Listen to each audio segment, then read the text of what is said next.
We're back here at the GSL, and we're ready to do our second to last day of the entire show. After this, the semifinals and the finals. We just wrapped up Group A. Now we go to Group B. This is a very tough group to call. I think Dark may be the guy that gets out first, but everybody's looking very strong. Yeah, Dark, Bunny, Solar, ByuN, all competing today. Dark, I'm right there with you, probably the favorite to advance, but so far, first season of GSL in 2023, Terran has been dominating Tasteless. It's funny because, I mean, I think it's what all the Terran players deserve after their whining, but they just kind of feel like, what now? What happens now? Yeah. You guys are doing very well. Maybe we should nerf you. No, but seriously, like, it's been just a lot of Terran representation here.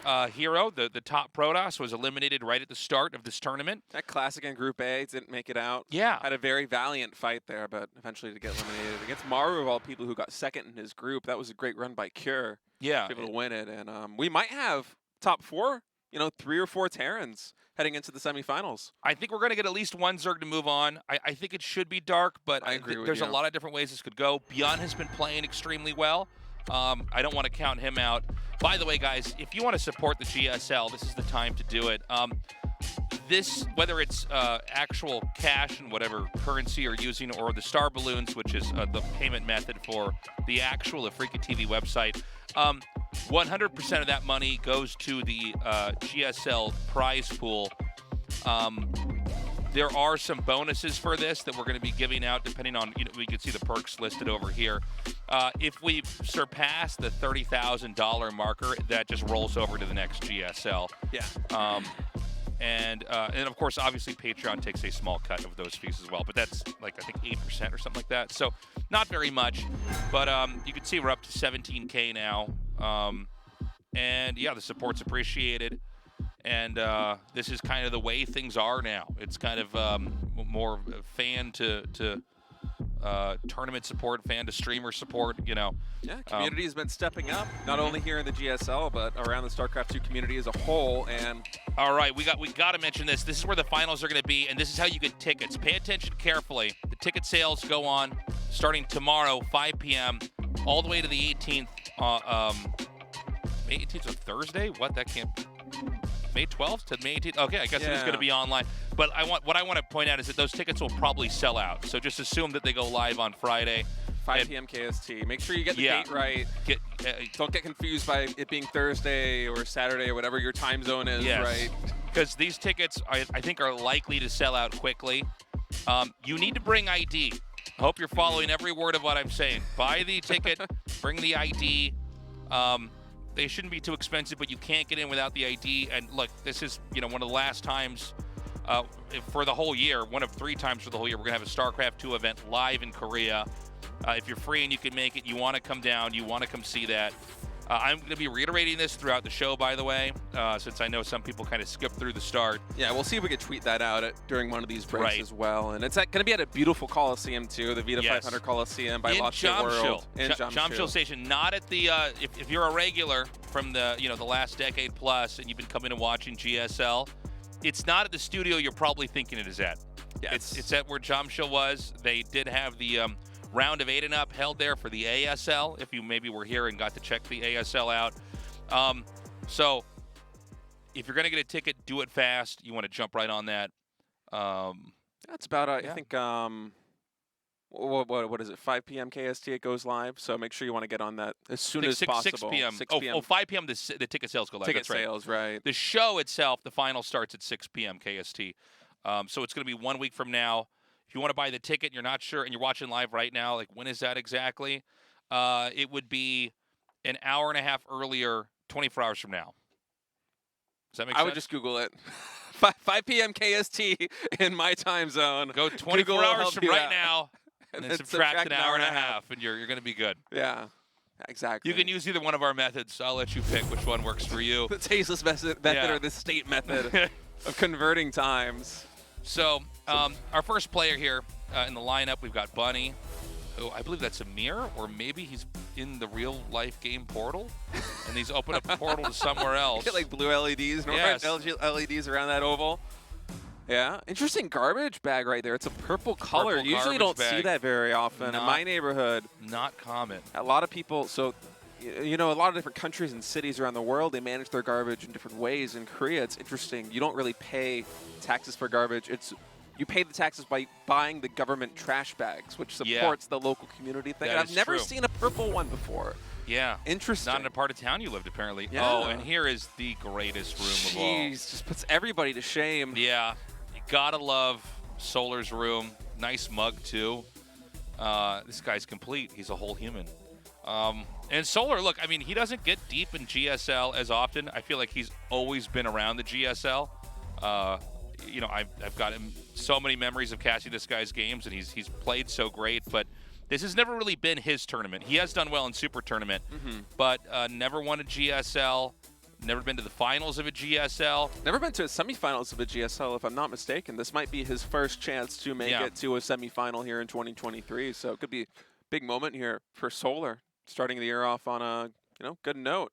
Yeah, and we got to see how he plays here. I do think he has been one of the Zergs that's really been improving, which is saying a lot because he's always been top 4, top 5. But I think he has actually gotten closer and closer to the likes of Dark or Rogue, who've basically dominated and overshadowed all the other Zergs we've ever had here.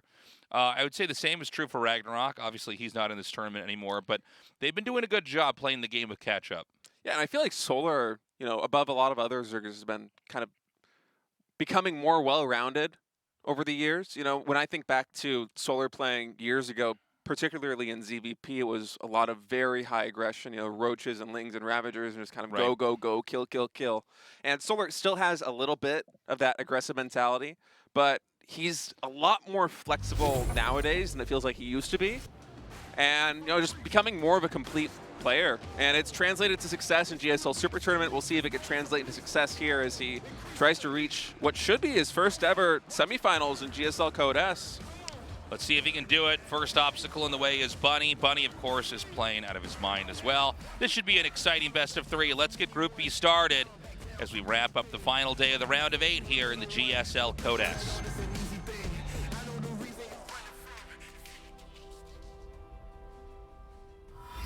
Mystery Gaming, Bunny. Shirt matches the trash bag. It does. Logo matches the trash bag, yep. Maybe not the kind of thing you want to color coordinate. It's my logo looks like the trash bag in my house. It looks good though. I think it goes well in the stream. So what is on his bookshelf? I see trophies, I see StarCraft stuff, but there's little action figures. Yeah, there's some kind of collectibles on that shelf for sure. And I wonder if it's Solar's, if it's his collection. Is it his personal collection? Is it someone in his household's collection? It could be. He strikes me as the kind of guy that might do this. I mean, like, just look at his room. It's just so much better than anybody else in GSL. We used to have this joke with the late Jeff in Control Robinson because he was a big and competitive Warhammer, right? And so you could go to his house and see all his figurines. And so Dan used to talk about, to him about how he played with dolls a lot. Ask him how his dolls are. But it did seem like there's some cool figurines back there for Solar's room as well. I never got into Warhammer, but that does seem like something that could be fun. Like you get those figures, and usually they come like unpainted, right? You have to paint them yourself. Yeah, I mean that's the whole thing. Is like I remember Jeff would actually I think pay like a guy who would paint them. Ooh, He had a professional. He had a professional that would take care of it. But you can also do it on your own and paint them that way. But yeah, I never got into it either. It does seem like you need to be maybe a little bit older and have a disposable income. I mean, part of the reason why I got so into StarCraft when I was younger is it was free, and so I could, play as much of it as I wanted, and I wasn't inhibited anyway from doing more. But yeah, he got into that in the early days. It was very good, and it is super competitive when you get your whole armies sent together, and you get like big boards laid out and actually have fights on them. That seems like it. I think a lot of people that I follow on Twitter, just in the esports scene in general, are very interested in Warhammer, and they always use little battles or whatever it's called. I'm sure there's terminology for this that I just don't know because I'm not a Warhammer When they bring guy, their dolls out and have those fights, yeah. They play house with their dolls. They play house with their dolls. And, no, I mean, it's this whole thing. And they have their universe is still making stuff. That's crazy. Third Command Center? That's a really fast one, too. Yeah, natural CC isn't even done, so this is straight Barracks Reaper Reactor into double CC. Cool opening here from Bunny. Very greedy, but I like it. Yeah, it seems like Bunny basically wants to set up to have a really solid mid game if he can go uninterrupted. I don't think on this map the Zerg has an easy way to scout the third CC unless you sent your first Overlord over there. And so, because whenever I see this, especially with the way some of the Zergs have played nowadays, it's like, okay, well, do you have the opportunity to make a Nidus? Because if you do, maybe you can win the game that way. But you'd have to see that unless you're going to blind Nidus, which doesn't really make much sense. It doesn't seem like Solar, at least not in the modern day, his approach. That's something you might do against Protoss, but against Terran, it feels like it never goes as well as you might expect it to. And I think you're right, where Solar is just really not going to have a very good idea that this is coming until, you know, it's already starting to pay off. And we saw Gumiho do some of these plays previously on a GSL Codas where he would, you know, opt for some really aggressive options, and then he would dial it back and play very greedy. Not necessarily coin flippy, but just kind of changing the dynamic of the series from map to map. And, you know, ByuN, if he wants to advance today, he's going to have to get through Solar. He might also have to get through Dark. So he's got a lot of TBZ on his plate, and I'm expecting that we're going to see a range from him as this day progresses along. I think so.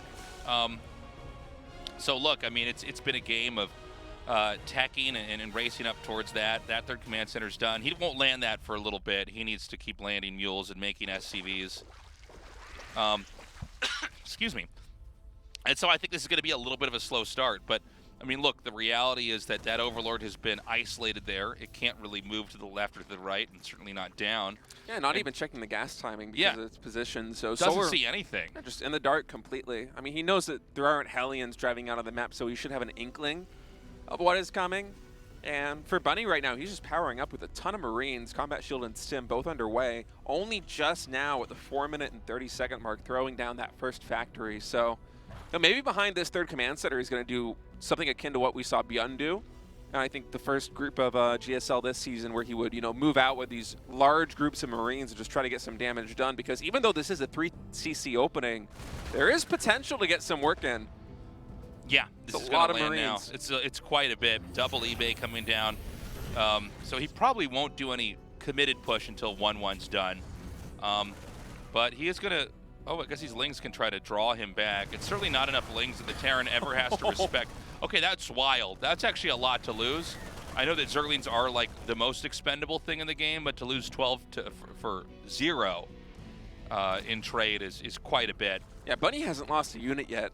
Yeah, he's got 28 Marines on the field right now, adding in 2 more barracks, so he's just going to continue to power up. And I think after Solar kind of threw away those Lings, ByuN's just going to move across the map and force him to spend a lot of larva because this Zergling count is very low. Queen count is healthy, but that can only last for so long against Stim Marines. And here we go, coming in now is ByuN, able to snipe 2 of these Queens right off the bat. And this is huge damage coming in, Tasteless, already. Yeah, another Queen's killed here. He's got to be careful, though.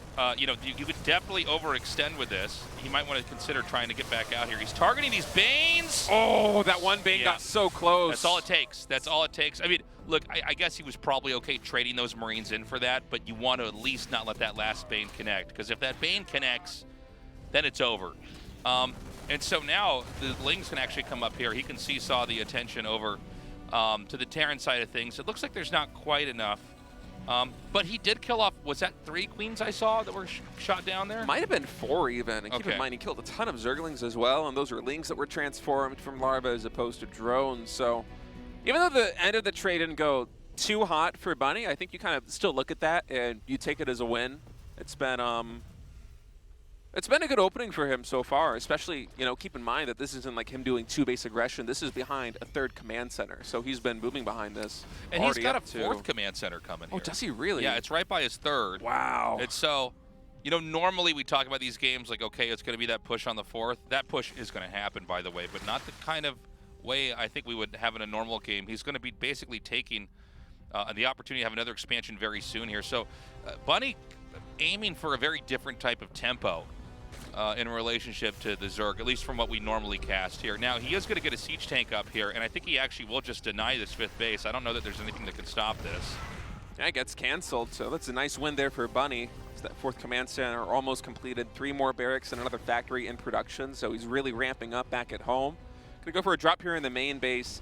Solar does have about 50 Lings on the field right now, so this shouldn't get too much done, but anything that keeps Solar pinned back on his base, you see all those Lings that were kind of probing around the middle of the map now having to retreat to deal with this threat. And that was a good escape. He's drawing the army back, and then he can merge back up with the reinforcements. And the attention's going to be at the 5th base. There is another base being taken kind of in the middle of the map. We're going to see if that's going to be a focal point of pressure. But I like the push here from Bunny. We just got to see how do these Banes connect. I only see, 2 tanks total here. So not a lot. Oh, how does this always happen, Tasteless? The depots are always down. Yeah, it's okay. It's hard, man. Yeah, well, Solar didn't want to commit there, and that is the right call because there was a huge rally into the 3rd base of Bunny that would have been able to catch all of these links. Wow. Actually, still able to catch them coming back. Solar is able to pick off, 5 SCVs. Might get 1 or 2 more there with that last stray ling in the natural expansion, but I'm feeling still pretty good about Bunny's position. I mean, he's going to have an advantage with 2-2 timing. Not a big one, but if he does line that up with a timing push, there's a big opportunity for damage. And I mean, like, his infrastructure back at home is pretty much everything that you want. There's a ton of Marines, ton of Marauders being produced at a time, double siege tank production. So the count right now, it's only at 3, but that's going to be steadily increasing as the game goes on. Getting drilling claws for the Banelings as well, or for the Widow Mines, excuse me. And I'm just going to lift up here. A couple of losses, but overall, I mean, Bunny even ahead of Solar and Supply right now. He's playing very well. Yeah, I mean, he's actually, I think, done a pretty incredible game here. Solar's barely keeping up with the Terran. Terran on 4 bases, Zerg just now with the 5th base up. It's been maybe up for about a minute here. That's not a lot of time, though. Bunny's had success in basically shutting down a lot over here. Now, he's not committed to any one push right now. He may try to set up for some kind of a drop, and as that drop's coming out, then he's going to send his whole army down to try to get a good position. Well, hold that thought. He's actually kind of roaming with these small squads and cleaning up creep. I think he just wants to reduce the creep spread enough for him to get into a big position. Actually, it's a really nice tumor there by Solar on the top side. Might help these Lings and Bane's going to surround later in the engagement as Bunny's going to start sieging this now forward 5th base. Yeah, these tanks are so well placed. And, a lot of times a Zerg will just lose a game because the Terran is able to push these kind of peripheral bases over and over and over. Now, there's one tank that's coming up here. That's definitely not intentional. Very ambitious tank right there. Yeah. And this base is going to go down, so it will be a 4-base Zerg against a 4-base Terran, and that is not the position that Solar's going to want to be in. Solar is trying to retake that expansion over there on the left side, but it's only about, 25% done. So right. Economies right now favoring Bunny by what feels like a pretty good margin. And this army that he's assembled, 60 Marines, a lot of siege tanks, Ghost Academy, 3 more command centers in production. I mean, he is firing on all cylinders, getting ready to rain down on this position. I don't see Solar really being able to retake this central base. I think he's going to have to start kind of expanding to like the sides here, but that also opens up threats because the creep spread on those angles is not that great. Yeah, Bunny's showing a lot of patience here. I think the only way that this could be swung right now for Solar is to invest so heavy in Banelings and just try to flatten the army, maybe like in a cost-inefficient way. There's a big counterattack happening here, and I think the vast majority of all the supply for Terran in the entire game is actually on screen right now. He does have submarines over here.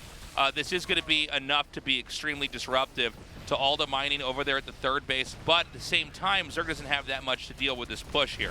Another base is getting taken out there by Bunny, so he is getting some compensation. Keep in mind that although some SCVs are going down, and yes, that 3rd base for Bunny is taking a lot of damage, his bank is looking really good right now. About 4,000 total resources in the bag, and actually hold that thought, Tasteless. These Lings coming in on the side. Not the best engagement to start it off, but the Blinding Cloud's really good. Disabling 5 of the 7 tanks here, and that's going to be Solar breaking out of this position, but still, the supplies right now for Bunny not dipping that much, and I mean, this bio up here on the top side, there's nothing to support the Hydras. They have to fall back. Yeah, there's just enough bio here for Terran that, like, the Hydras are not actually that strong anymore, and there's not enough Banelings that there's that overwhelming number. And look, they both trade out a decent number of bases here, but I think the Terran is certainly going to be the one more comfortable. I mean, Solar doesn't have the resources to remax right now. Bunny, he's producing on all cylinders and still has about 1,000 minerals in the bag, so he's going to be pretty comfortable with this position. I feel like, a couple more production cycles. Yeah, you did lose your siege tanks there, but the bio ball now is absolutely massive. 36 Marines and 13 Marauders. I think you just try to spread apart, mitigate the area control of these lurkers by attacking in a couple of different positions and just see if you can control the game that way because, you know, Bunny, he's in a nice spot. Right, he's going to come down now. And I think he could even hit another location. Now, Zerg's actually doing quite a lot with these links. It's worth pointing out. You know, the counterattacks have been good, but again, it doesn't really prevent these major pushes from Terran. Now, hold on a second. You might have to actually pick up over here. Can't quite target the Banes when the medevacs are on top of them. But Zerg, is this going to be an overextension? It might be. That's a lot of lurkers, though. Siege tanks are in range, so Solar will back off from this position, losing a handful of lurkers in the process. And I feel like moves like that are kind of the plays Solar has to try to make to try to get some edge to get back into this game, because he's lost maybe 3 or 4 different hatcheries over the course of the past couple of minutes. His economy just keeps getting disrupted. Yes, he does have 83 drones, but they're not mining as efficiently as they can. Meanwhile, Bunny has been filling out his tech trees, getting planetaries set up. Keep in mind, he added in a lot of extra command centers, so he's in a really comfortable position. And I mean, 82 SCVs in total. Once he reaches max, I mean, that bank is just going to replenish very rapidly. Okay, he hasn't unloaded that drop down there, but I'm getting a little bit worried here for Solar. I mean, you got to be careful with these lurkers. Like, I know he's kind of causing a little bit of chaos outside this base, but this little attack over here, I mean, had these lurkers been defending this might have gone a little bit better. And so this base is going to be picked off. There's just no recourse right now. But I got to say, this has been a pretty dramatic and back and forth TVZ here. I mean, it's kind of wild to see how well Solar's hung on versus Bunny. Oh, absolutely. Bunny, I feel like, is playing very well, but you know, Solar, he's still in this one. He's making good plays. He's suffered a lot of damage, but he's been able to rebound more often than not. Is he just going to get this hatchery? I guess you can. If it's this low, well, it depends on what you target. Okay, he does get it. Yeah, Solar, I think, just kind of scrambling to try to get some bases on the sidelines and, you know, build up that economy a little bit, because you know that the bases that he's mining from right now, they're running out of minerals, they're running out of gas, and he's on a little bit of a timer there in that sense. And Bunny now on 11 Ghost. We haven't really gotten a shot of it on screen as, hold on for a second, we actually do have a pause coming in. Now, we actually saw at one of his bases earlier, there was like so many drones at it. It looked like a Brood War base where, like, you gone into late game, you just had so many workers. There weren't expansions left. So hopefully we get this issue resolved. We'll see if there's going to be anything that we need to notify you guys about. But right now, we've seen that it's been a very back and forth game. I thought Bunny might be able to swing it here, but Solar is pretty robust. He's pretty good at staying alive and kind of hanging on. It does seem like it's going to be more and more of an issue long term as the bases that are kind of at the core of where the Zerg is just dry up, and it's going to be basically be bottom right base, top left base, at least as far as the mini-map is concerned. We also saw a Nidus network coming down. Yeah, Nidus network about halfway complete now, and I think he made a good point about these core bases just running out of minerals. I mean, 27 drones right now on what is perhaps the only fully saturated base here for Solar in terms of mineral lines. And you know, that's not the situation you want to be in. Solar really needs to try and secure some bases on the left side or over there in the bottom right, but Bunny's just been so active on the map with these drops. He's been so good with his army positioning overall this game. It's kind of miraculous that Solar's been able to, you know, weather the storm up to this point. But we are getting into that stage of the game where, you know, Terran, when they get a really healthy number of siege tanks, they have planetary set up, they get those critical extra gas geysers on that 5th base. Yeah. They can just truly build the perfect composition. And it becomes increasingly difficult for Zerg, but, oh, hold that thought. So we actually have Nidus coming into the main base. While this push comes in here at the 3rd, some siege tanks are going down, but... Yeah, I guess one Nidus just, one tank does beat one Nidus. I thought it did, but I wasn't sure. I'm like, I've never... I didn't actually see that tank there in the natural expansion. Like, yeah. what is this dying to? So he's going to siege this one up. Now, there are some ghosts hitting this, but this one is going to finish. I don't think anything's... Oh, no, hold on. Lurkers are going to come out. And interestingly enough, he can actually get the vehicle weapons upgrade here. Yeah, I think that's probably what Solar is going to be looking for with these lurkers, is to kill that armory and the nuke that's being produced here in this Ghost Academy. And yeah, he will deny +3 vehicle weapons. So that is a win here. Yeah, it will cost him 5 lurkers, but... Pretty big play. He's also forced, like, most of what the Terran has to come up here and try to fight this in the main. Yeah, and you see on the mini-map, he recognizes the Terran is going back to try and deal with it, and he tries to find an opening here. at this forward base for Bunny, but the defensive setup is just so good, especially with these Vipers out of energy. He can't be abducting Liberators. He can't throw down Blinding Clouds on the Siege tanks, so not really able to take advantage of Bunny having to retreat to clean up those Lurkers, and Bunny just continues to solidify his position here. I think he knows that he is not the one that's on a timer. His economy is really good. He's been doing an excellent job of not only keeping the Zerg under control, but maintaining map control himself as a nuke comes in here. For a moment, Yeah. I was wondering. Yeah, it looks like he's going to let that land. And this is basically a zoning technique so that he can get this base unimpeded. It does feel like Bunny's been on top for a lot of this, but we are getting to the point where, like, there's not going to be that many more bases here for Solar to try to take. Oh, gosh, he doesn't know. He doesn't know, but I mean, the worker count really isn't that important here for Solar. It's the mining bases. I mean, yeah, these drones are going to die, but that's not really going to impact his economy. He's still at 75 plus drones, and I guarantee you that he cannot fully mine. Yeah. It might be nice to get rid of those, honestly. Yeah, perhaps. I mean, at least until these auxiliary bases on the sidelines do get set up, and you see Solar just trying to set up something maybe with Nidus canals, with creep spread to get into a position where he can actually defend these bases, but so far it has not been working, and I like this map control technique. It almost feels like it might be like a brute war game with Nidus canals just popping off everywhere for map control. And all right, here we go. Zerg now coming in again. Blinding Cloud on the siege tanks will connect, so those are going to fall, but at the end of the day, the trades here are not the best for Zerg. I mean, he's not killing a lot of these critical units. Those siege tanks will eventually be replaced. The ghost count's still all the way up at 14. As Bunny just continues to consume more and more of the map. Now these Nidus canals and burrowed links are going to delay that a bit. Very clever tactic here from Solar as another attack comes in. Yeah, nobody able to really take the other one down. We do have a kind of funny situation where, like, it seems as though Terran might now be inhibited from growing into their spots on the map. By the way, we're running out of map. I love the way that Solar is doing this, of just impeding the expansions here for Bunny with, burrowed lurkers. I mean, that's a burrowed drone, not even a link here at this base. Just setting up vision for the Nidus canals, also spreading creep. Yeah, he's finding these very cheap and effective ways to kind of just stop a command center from landing and forcing the Terran to commit to certain locations. Yeah, these past couple of trades have been going pretty well for Solar, man. I mean, with these tactics, he's actually been able to start to claw his way back into this one. Now these ghosts are going to cloak up, so Surround comes in, but not able to manifest anything from that.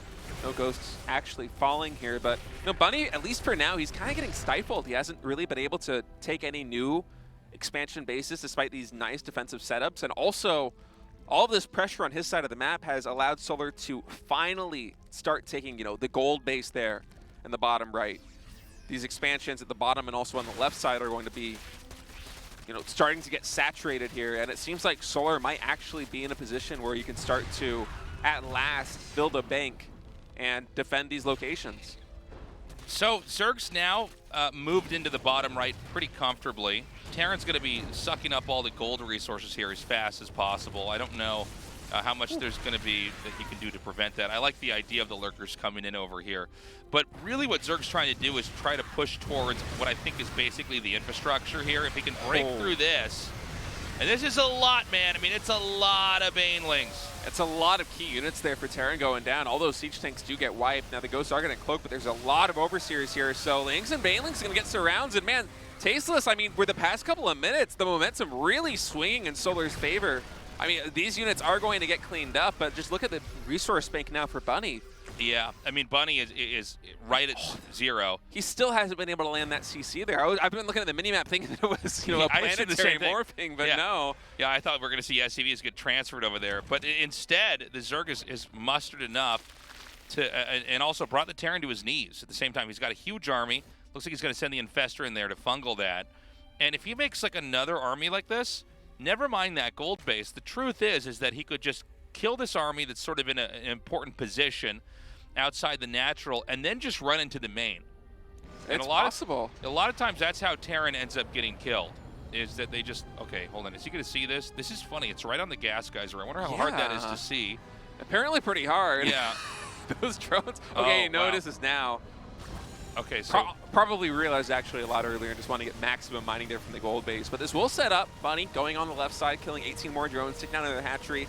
Bunny does need a couple wins like this, as it feels like a lot of the momentum has been going in Solar's favor. I mean, Solar has really been putting on a masterclass in the past couple of minutes, especially in terms of just how to control Terran. He's been doing it with burrowed units, with lurkers across the map, with Nidus canals, just really stifling the expansion there for Bunny. And I mean, all these attacks now coming in, this wouldn't have been possible if Solar didn't set up all of these roadblocks over the past couple of minutes, because keep in mind, I mean, it was maybe, what, 7 minutes ago that Bunny was sitting maxed with 4,000 resources in the bank. Solar was really starved for cash, wasn't able to take any extra bases, but just somehow through incredible multitasking, attacking all across the map, setting up creep spread and Nidus canals, he's been able to kind of turn the game on its head. And now we're almost in an even position, as some of these trades have been going quite cost efficiently here for Bunny, but you know, Solar has really turned what was once a very losing position into one where, you know, maybe there is some play here.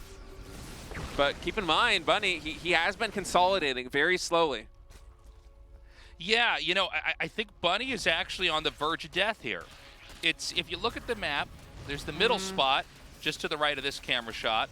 Not a ton of minerals there. Really, it's the fact that the Zerg has gone uninhibited, soaking up resources from the 3 bottom right locations. I don't know if the situation is that dire for Bunny, because keep in mind, his army is still so tough to deal with, and the gas right now for Solar is very lacking. So That is true. That is true. But I just wonder if he could squeeze out. And by the way, he should be mining from some of these gases over here. He needs gas. If he can get just a couple more banelings, I think he can overpower him. But Terran's not working with a lot. This top right base, by the way, has become a very important location. Sorry, top left base has become a very important location in that he's just never been able to actually mine from there. I love this Ghost just trying to, like, drop these nukes at slightly different locations. Yeah, where maybe Solar won't be able to see it, but trying to Solar randomize his position. Yeah, on top of this, going to avoid that yet again. We'll clean up this Ghost, and you know, we're going to reach another position where we're going to be mostly maxed. Bunny with a gas bank, not a lot of minerals, and actually hold that, Tasteless. Lings and Banes now coming in. Big connections here on a lot of these siege tanks, but not really able to connect with the critical units here, the Ghost, and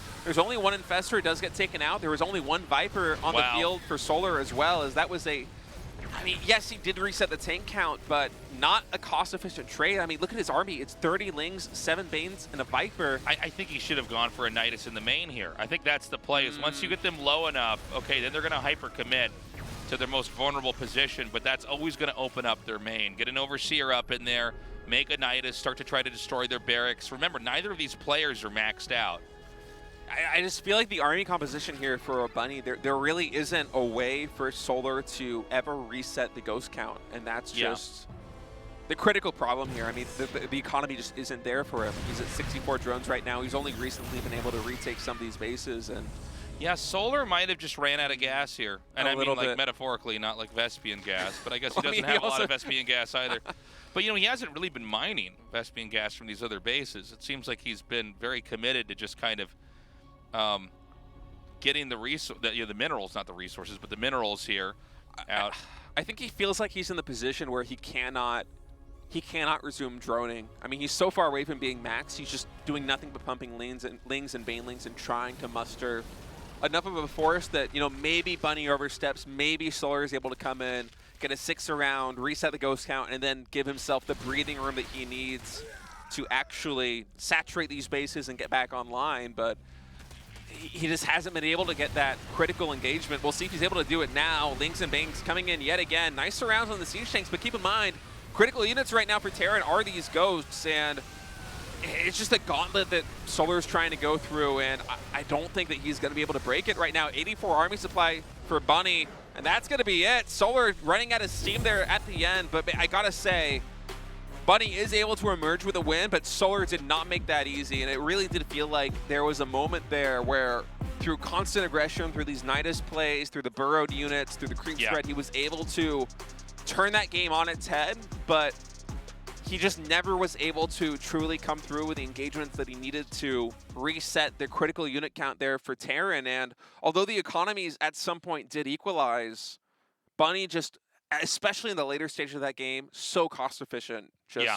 Yeah, I mean, look, Bunny played a very impressive game. I think Solar was very good at hanging on for a little bit. I don't think he was adapting to the actual length of the game.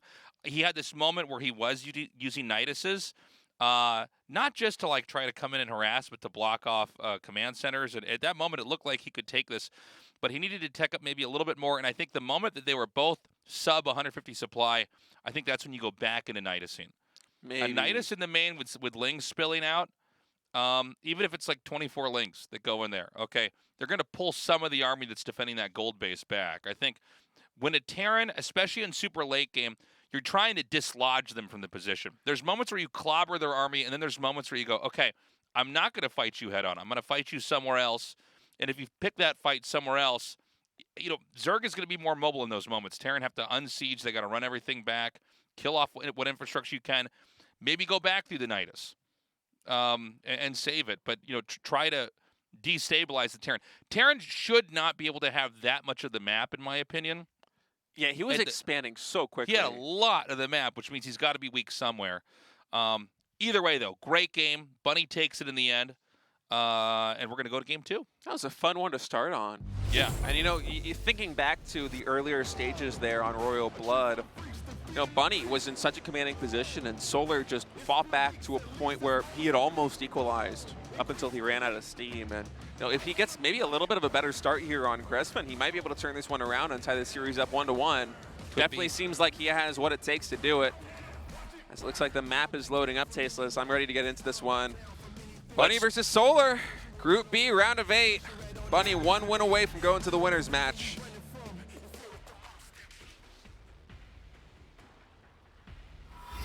Mystery Gaming, Bunny.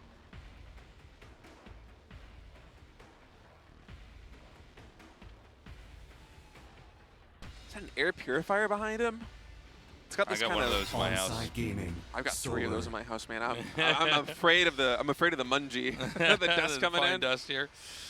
No dogs this time in the background there for Solar's shot. I wonder where the dogs are.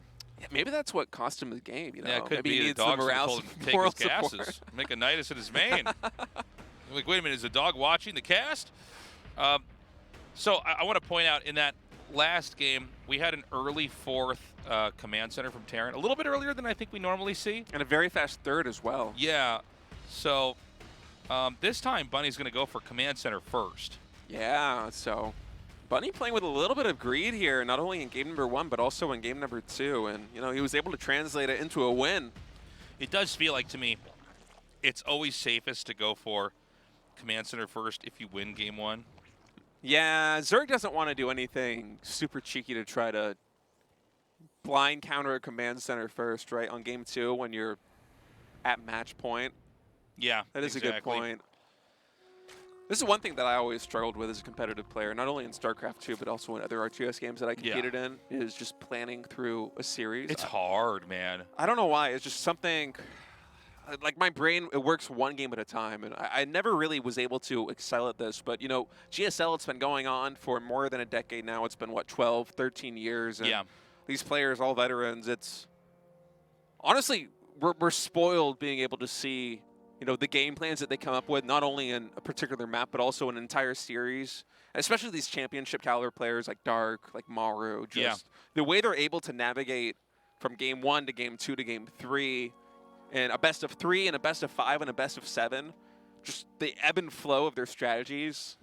I have so much respect for it. It's something it's really cool, man. It's so it really shows you, like, you know, you can be number 1 on ladder, but to navigate a tournament with, let's say, like the top 16 people on that ladder or around that, you know, that top 16, that's a whole art, especially when all the games are out there, all the data's out there. Because, you know, you can have somebody tell you, like, oh, this guy just always goes with this build, and you go, okay, well, I can try to counter that, right? But what if you're all seeing each other's builds the whole way, and you have weeks and weeks and weeks to plan? I mean, that's what makes Star Leagues so exciting to follow, is you get to see the whole thing unfold. Now, Ling is going to come in here and scout. He's going to see exactly what kind of position he's in. It's going to be a factory landing over there connecting to the reactors, unless he decides to fake this out, but it doesn't look like he will. 2 Hellions have started, and now we've got the Tech Lab coming as well as a Starport. Yeah, Tech Lab and a Starport, so might see some Cloak Banshee and Hellion play here coming out from Bunny. And That's a good point that you made also about, ladder coming back into this with series planning is, in StarCraft 2, we're in a different stage of the esport as opposed to, for example, when the Kespa team started coming over. We had all these team houses. I lived in a variety of team houses early on in my StarCraft 2 career, where a lot of those games, you would have in-house practice with your teammates and maybe a select few other practice partners leading into series like this. But we've even seen here in the GSL and, winners interviews, the Korean casters asking these players, what made you decide to go for this specific strategy on this specific map? And it's like, oh, well, I noticed that so-and-so has been doing this play on the ladder, and so I prepared a counter for it. And that's something that we haven't really had too much in StarCraft 2's history. Yeah. It's just something as the game ages and we switch more to ladder as, a very viable form of practice and bulk. It's changed the dynamic a little bit. It's cool to see the mind games. Yeah, it's so fun. And also, how you can have one build in one game completely impact the decisions of another player in another game, and how you can try to string that together. One thing that our Artosis and I would both mention a lot was we've been talking about it for over a decade, but it's such a memorable day for us, is when Squirtle came out with like 8 different builds, but they all had the same looking opening. Yeah, I actually remember that. That was a good GSL. It was one of those moments where you go, oh, wow, okay, so because he only had one matchup he had to be good at. Anyways, in this game, we've got these Lings actually catching these Hellions. He does get 6 drones, so not bad for 3 Hellions to kill, 6 drones. It looks like the last one should be able to get away. 6 drones and a ton of Lings also for us, so worker count's briefly close to equalizing there. As Bunny with another solid opening, throwing down 2 more barracks. So what I'm wondering about with the CC first here is, are we going to have a 3rd CC soon? Because we used to, especially when you and I were casting a bunch together, State, last year was like a lot of people just lean in on the 2-base play and try to end the game. But we did have games where we'd just see the player get a 3rd CC and try to just continue to be more ahead. I actually forgot about that because we haven't seen it in so long, but we're going up to 5 barracks right now on 2 CC, off of CC first, no 3rd command center. If there is going to be a 3rd CC, it'll be a delayed one. So it might be going back to that grassroots strat that we saw time and time again. Terran was always able to get a win from it, and then it just fell out of the meta. Yeah, it seems like Zergs knew exactly how to just kind of hard lock and keep it out. But this game so far is sizing up to be that. I mean, we've got the push coming here. Whenever you see this big depot wall, I think he's actually making a 2nd layer. Because if you have 2 walls of depots, it's just more time to buy from the counterattack. Yeah, and this is going to sync up with +1 hand combat shield, so a lot of power here in this push. 7 Marines at a time being produced behind this, so we might have Bunny trying to parade push this a little. As you see, looking at the mini-map, Solar going to try and see if there is a 3rd base. There is none, so he will go for the counter. Might get this around here on the Siege Tank if he's quick. Yeah, some nice shots there with the Biles, but the Terran does dodge. The Siege Tanks are actually dishing out quite a bit of damage. A good heal over there from the 1 Queen. And so far, we haven't had these Queens quite get sniped. They're all low. I think almost no transfuse energy left, though. So now they're really just kind of tanking and adding just the tiniest bit of DPS here for Solar, as Bunny's looking to just kind of entrench himself in this position. Siege Tank production continuing. A 3rd Siege Tank now entering the fray here outside the 3rd base of Solar. And the Ravager count, it is high. If he's able to close the distance and actually drop these Biles on the Siege Tanks, that could be good for him. So Bunny's going to have to zone these out very well, picking off a lot of Queens. A lot of Queens go down there. That's a lot of just meat taken out there. You're right, State. I mean, if you can get close with the Ravagers and connect on the tanks, that's one thing. But how is he going to do that without overextending? The Roaches are going to try to come in here and get in between this. Is the 4th tank here? Yes, the 4th tank is here yet. So this is big. This hatchery is getting extremely low on HP. Yep, Solar trying to intercept these reinforcements. +1 Carapace still not yet done for Solar, so this +1 attack here for the Marines paying dividends right now. Biles are going to drop in on the Siege Tanks. Only one of them will fall as Bunny continuing to micro back. And Solar might be able to breach this position. I got to say, I'm stunned. This is a masterful hold here from Solar. I mean, when you consider the fact that so much was killed off. I think had he not come in the way that he did, it would have been so much worse. I like this transition here for Bunny, though. He's now mixing in Liberators. 2 of them are already on the field, 2 more in production. For a moment, I don't know how many Queens Solar has right now. He still only has 3. There's 1 more in production. He's morphing in some more Ravagers. There isn't a lot of anti-air for the Zerg armies. So, Bunny, yes, the first push, it did get pushed back. Solar was able to get it under control, and this drop out of vision here too. Okay, that is the spot he's got to get up. When I see the 2 tanks come out, I'm like, oh, no, no, no, no, no, no. Yeah, but it's this buying one- space. Yeah. Buying space for this. Some more drones are going to go down, but I'm wondering now, the army supplies, they are still very even, and keep in mind, Solar is on mostly a Roach Ravager-based composition. Once we have 4 Liberators come into this, with only 6 Ravagers on the field and 3 Queens, is Solar actually going to be able to break through another entrenched position? Well, why is he bringing the Liberators here? I think he wanted to, I think he was hoping that he would have a little bit more to drop there. He would be able to set something up, but... Well, I think you might be right, State. I think it's a really good observation. We don't, unless I'm missing something, I don't see a 3rd CC. So what he's probably going to do is mine out his main and just flip the CC from the starting location to the 3rd base and keep leaning down. Let's not forget we saw ByuN play this style out, and it looked like the Zerg was going to hold for the whole game until eventually he just kind of broke that position. And so he's sieged up here now. Is he going to unsiege and start to roll out? I think he should soon. 5 siege tanks in total. He's mixing in Marauders now, identifying that there's a lot of Roaches on the field here for Solar. And Solar adding in 2 Infestors, also getting an infestation, or not infestation, excuse me, a Hive set up and trying to catch him unsieged. Yeah, he's going to start to move out now. Concussive Shell being done is going to be very, very handy. He's going to send, I'm surprised, he's going to send these Liberators over here. 2 into the main, but 2 more actually with the push. And he's actually hitting this right, the Ravager's hatch just in the nick of time. So the Ravager count, it is getting higher, and this harassment here, it's going to have to be dealt with by Solar. Yeah, unfortunate position there with the Spore Crawler. Another attack coming in. The Bio's trying to drop down on the Bio, so Bunny will be able to avoid that. Only 2 Liberators here. Yeah, now no more Liberators in the main. Some Roaches are going to try to get in between this. But, the crazy thing is that there's Marauders coming out. So the Marauders actually are happy to fight small groups of Roaches. The tanks are still set up here. A beautiful arc, but the Liberators aren't falling. This hatchery's so low, it goes down. All right, Solar reset back onto a 3-base economy as he tries to push in, but the stagger here of Liberators and Siege Tanks so good right now for Bunny as the reinforcements here will get intercepted. That is 1 more Siege Tank going down. Solar picking up a nice win there, but the army supply is still dangerously close. And the Zerg's back to square one. 3 bases. Terran has certainly a lot more to try to push through here, but these Biles, he does get a tank, but big picture, I mean, he's going to have to get a lot further in here. It's going to be a lot more splash damage coming down. It looks like Zerg is going to commit now. Yeah, Biles now coming in, able to take down 2 more Siege Tanks, 3 more tanks going down in total, but at the cost of a lot of this Roach Ravager balls. The army supply is still very close here. I think Solar might have just enough to hold. I mean, he still has the 3-base economy going on. That was a lot of key units there that were getting reset for Bunny. The Siege Tank count, it's not very high anymore. He's going to actually feign a drop here with 3 empty medevacs into the main base and try and pull Solar apart just a little bit. But, oh man, what a crazy game we've got on our hands. This series is really delivered. This has been a great game.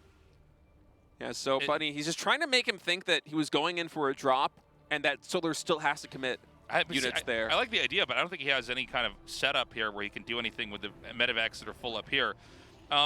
Zerg is going to double expand.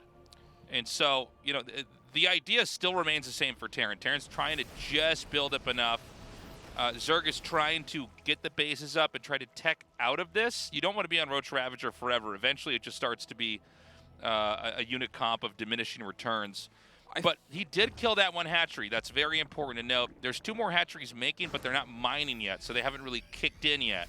So it is basically 3-base versus 3-base. I know we say that, and it's the command center and the main that's moved down, but idea-wise, they're basically getting almost the same amount of resources. So Terran, in this small window of time, can try to push and basically knock over the Zerg in this moment. We saw ByuN do it.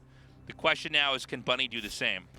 It's going to be a difficult push for him to make happen. I mean, Vipers are now on the field. That Viper in the main base is going to be max energy very soon. This is the only Liberator that Bunny has, and he's doing a good job of moving across the map. He will be able to snipe 1 of these bases. This is why Solar went for the double expand, is if you get caught off guard like this and aren't able to defend 1 hatchery, you're still adding 1 additional base in total.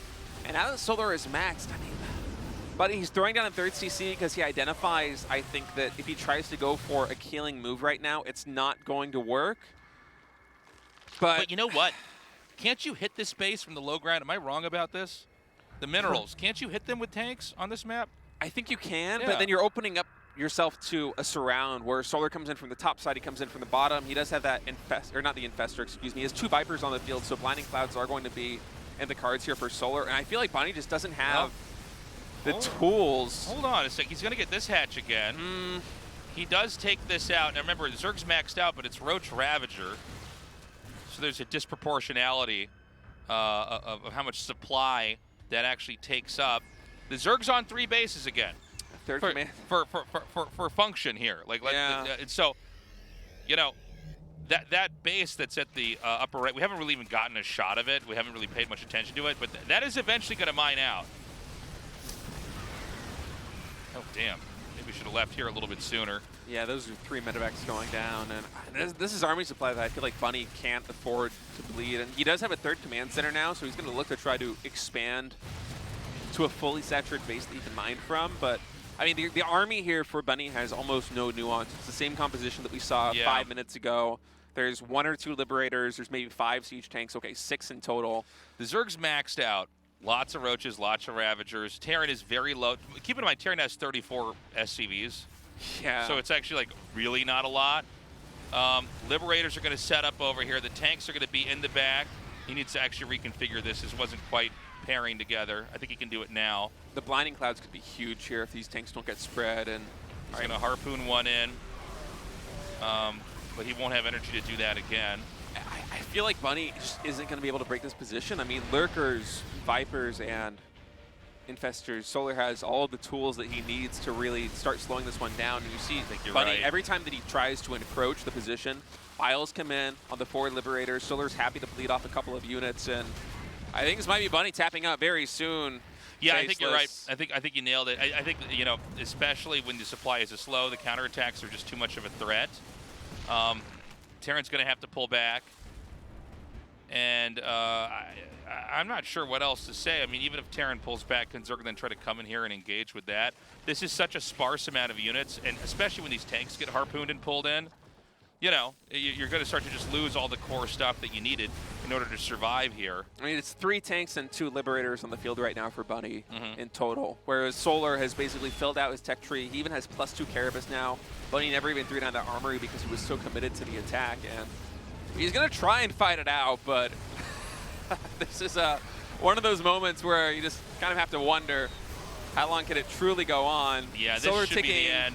Not the best engagement here, but frankly, he doesn't need a better one. I mean, he just has the muscle to push through, and wow, that's going to be Solar tying it up 1-1. Great series so far. We saw Bunny try his damnedest to end that on the 2 bases. It seemed like, especially there at the end, Bunny should have probably dialed it back. I think when he got him on the 3 bases, I think he needed to go back and just stop.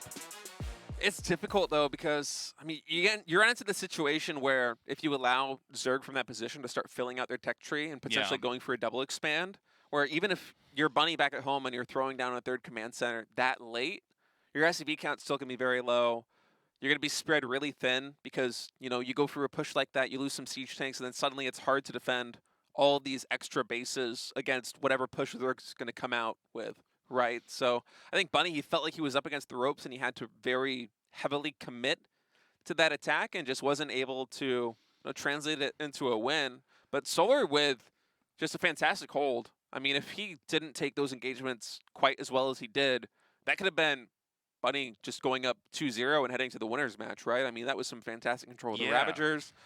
I guess we kind of see why that's not as popular of a build anymore. The double command center.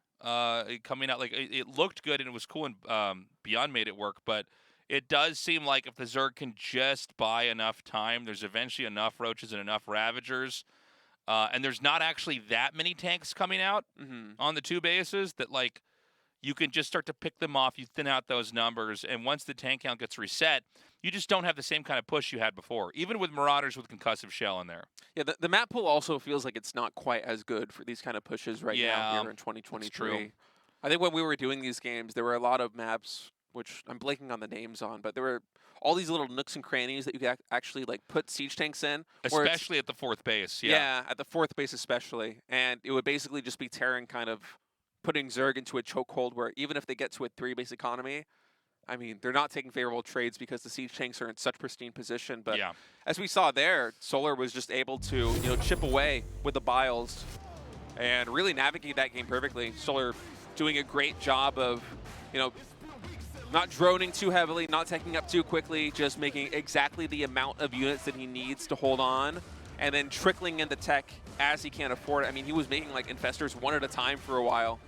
Just really conservative play there from Solar. Great hold, and Tazis, we're going to be going to set number 3 on Babylon. One of these players will be moving to the winner's match here in Group B, round of 8. Will it be Bunny or Solar? Hard to say, man. Mystery Gaming, Bunny. I think we're definitely not going to have CC first here. I think he wants to play a long game in a Onside Gaming, proper Solar. sense. Yeah, you got to think also that if you're Bunny in this position, how many builds do you have cooked up for today? Because you might be playing this guy again in a decider match if he doesn't win in the winner's match. And Dark is in this, and as good as Solar is, I think nobody in the entire world would consider Solar a better player than Dark. So, let's say that Bunny expects to win this, and I think Bunny is in maybe like a little bit better form, but I think these are two pretty evenly matched players. I think it's why we've had 2 long and very exciting games with them. Yeah, I would imagine that he has to keep his best stuff here for Dark, whatever that may be. And Dark does seem to be just immune to Terrans right now. Dark feels like he's immune to everything right now. Yeah, I mean, he's just not a guy who's going to die to Terrans, it seems. the way he pummeled through his first GSL group was just something. He was like, how many people do I have to kill? It's like 2. He like takes their heads and just clunks them together and moves on out of the group. It was like it's like watching one of those really good like Souls players who just like has like he's like running around naked with a heavy club and just like killing killing every single boss. Like that was Dark. I mean, he just manpowered his way through that group in the most brutal way possible. Just knowing, it was almost like he made a judgment call. It's like, okay, this is the level of effort that I need to put in. This is like the amount of builds that I need to show to just pummel my way through. He's like, no, I know all your moves, and I can just keep rolling and not take damage. And I'm level 1, by the way. And he's so good at doing this kind of stuff too. Yeah. But you also know that those aren't his best builds. He's keeping stuff in his back pocket for the round of 8, for the round of 4, potentially for the finals. He wants to pick up another GSL win, so. Yeah, I mean, he wants to get one of the last GSLs we might have here. And why would you show your best stuff? Just save that, especially when there's very few players that can actually really do anything to you. He's so good to watch. I'm excited to watch that series. It should be a fun group overall here today, even though we only have Terrans and Zergs. I think the dynamics of the players here is really the main storyline because although it's not perhaps as top-heavy as Group A was, I feel like everyone here has a chance of advancing from this group. Right. And we should have a lot of entertaining games. I mean, we're only here in the first best of 3, and Game 1 and Game 2, both a lot of fun. And speaking of Game 1, Bunny kind of going back to that build that he did in Game number 1. A little bit different here, went for the factory before the 3rd command center, but kind of a similar idea where he's just going to be powering up here on a lot of command centers very early. A little bit more tech heavy, but... Yeah, a lot of the same ideas, though. A pocketed 3rd CC and, basically not really interested in doing much on the map. And can't say I really blame him. I mean, I think last game, it's not why he won the last game, but I think he got himself in a good position in the last game. It just does seem like, though, players like Solar are so good at kind of lasting on these maps and basically, not being overpowered. But, that being said, this is a different map. This is a map that doesn't really have center bases, other than, like, I guess the one we have the Zerg taking for the 3rd, and the one that Terran probably will take as a 3rd or a 4th. And so it's more about, kind of growing around the edge of the map. So let's say that we have a long game, and I'm already feeling like this will probably be a long game unless some real surprises happen. It's going to be about, can Terran keep growing, especially out of probably the 4 to 5-ish bases they get kind of given to them, and can Zerg economize the rest of the map? And by the way, there's not a lot of bases once you get past, or I guess into late game is one way to put it, There's actually not a lot of bases to take that are going to last you a long time. It seems like a lot of the expansions are kind of closer to the Terran. If you can kind of just envision the Zerg mostly mining out all the spots that are given to them early on. Yeah, as Solar just works his way around the perimeter, it's going to get harder and harder to defend those bases. And in game 1, when we saw Bunny play against Solar, it was kind of a masterclass there, especially in the mid game of Bunny just denying any potential expansion, keeping the creep spread under control. And it was one of the reasons why Solar, although he played fantastically after that at kind of going tit for tat and getting Bunny under control, wasn't really able to come through with the win there. And so I think the game plan here for Solar is going to have to be to try and take a little bit less damage. But I mean, it's an excellent point that you make, Tasteless, where on a map like this, here on Babylon, expanding around those perimeters, especially against a player who is as good at multitasking with his bio as Bunny, who's one of the best in the business, certainly in Korea, at doing that play style, it's gonna be a tough journey. Taking a 4th base, taking a 5th base, and not having them get denied constantly, not having them be prone to drops killing drones. And that might be where we end up going with this one, because it does seem like we're kind of setting up for one of these longer games. Feels like it. We've got a push coming in here now. And, the way that the heal has been spread here on these queens is, like, perfect. It could not have been better. Like, that's wild. That was such a bad trade there for Bunny. Yeah, I mean, the one thing that he does get as an advantage out of this is that those queens are now very low out of energy, but Solar's actually able to ride that momentum and do a counterattack here on the 3rd base, and in fact, actually healing the SCVs on their way out, so only 2 of them will fall, but lost mining time there with the mules, lost mining time with the SCVs, and Solar with a nice little counterattack in a period of the game where, it's kind of rare for Zerg to really be able to get something like that done. Yeah. Yeah, it's a good point. Like, a lot of times that's a moment where Zerg gets almost nothing done back there. Yeah, and actually he was able to ride that momentum into a double expand as well. He took a base here at the bottom and also one at the 3 o'clock position. So Solar going to be setting up. If one of those hatcheries, perhaps this one does get taken out. Solar already has that hatchery completed there at the 3 o'clock. This is something that we've seen Zergs do, especially at the top level, so masterfully over the past couple of years. Just these double expansions, just knowing that you can't possibly defend everything, so just take the L somewhere. You'll get a win on the other side of the map. And Bunny's trying to do a good job here of this, coming in with his harassment.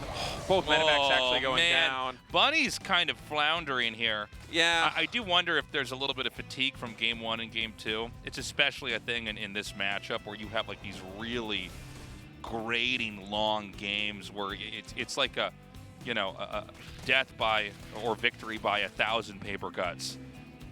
It's very different from TVP, I feel like, in that sense, where it just seems like Solar's kind of weaved and bobbed in such a way that he keeps coming out way ahead. I keep going back to that chain of heals that we saw back there where I don't think a single queen was picked off. Where it's like, yeah, is it ever worth it to drain queen energy to lose that many Marines? I don't think so.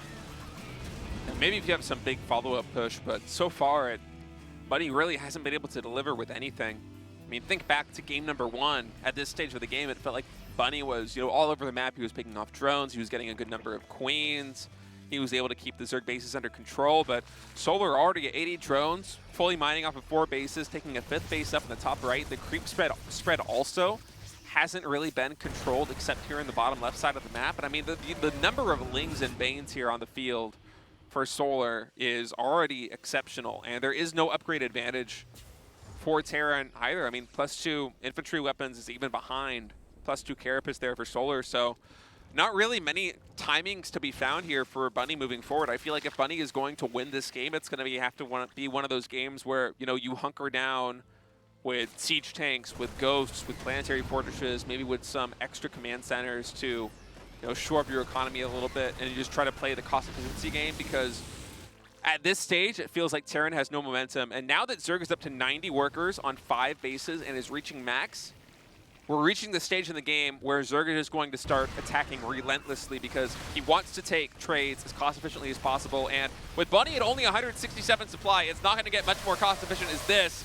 With a ton of Banelings now rolling in, 4th Command Center will get lift off. Some nice connections there on the bio. Siege Tank's also at risk of going down.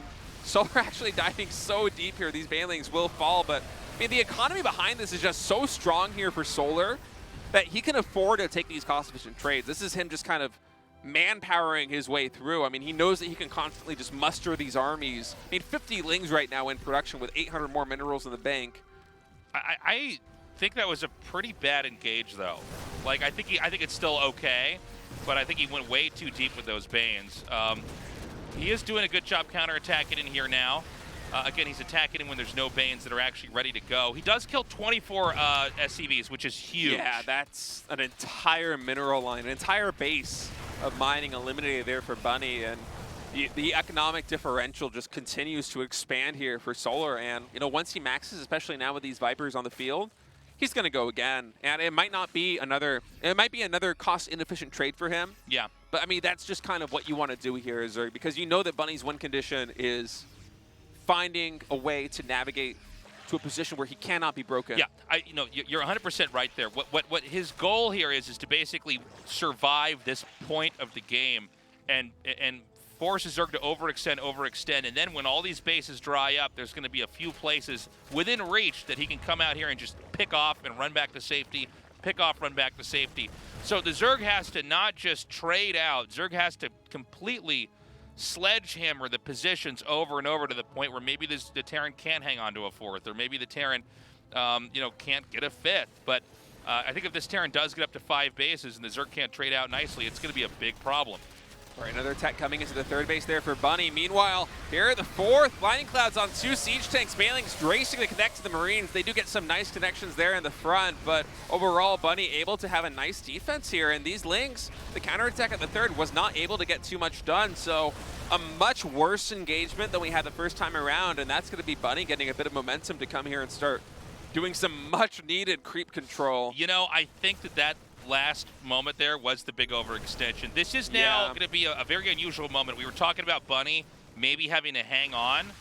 He might actually just be able to end this here. If he could trade this out and actually push up and maybe drop in the main, let's keep that as an option. That's possible. The Zerg's going to counterattack again, but I think there's actually still enough to deal with that. And the SCVs, I mean, they're going to be back to mining in no time, and the push is going to continue on. A second base falls. This means Zerg is on 4 bases and soon to be a 5th once that hatchery finishes. But, dude, I mean, this push is still coming forward here.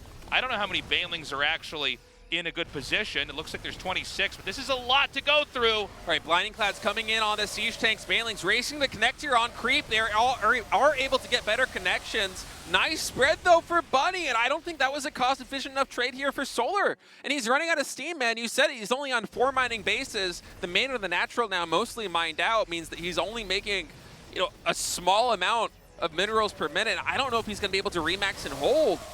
Not just that, but he's not getting a lot of gas coming in right now. I mean, look how much more gas the Terran's mining right now. The tanks are going to be filled right back in. We have some Queens getting fished into this position. He still has a small squad of Marines, and it's about to be a lot more that are going to come in right here. This is where all the tech is, the Baneling's Nest, the Evo Chambers, everything for Zerg.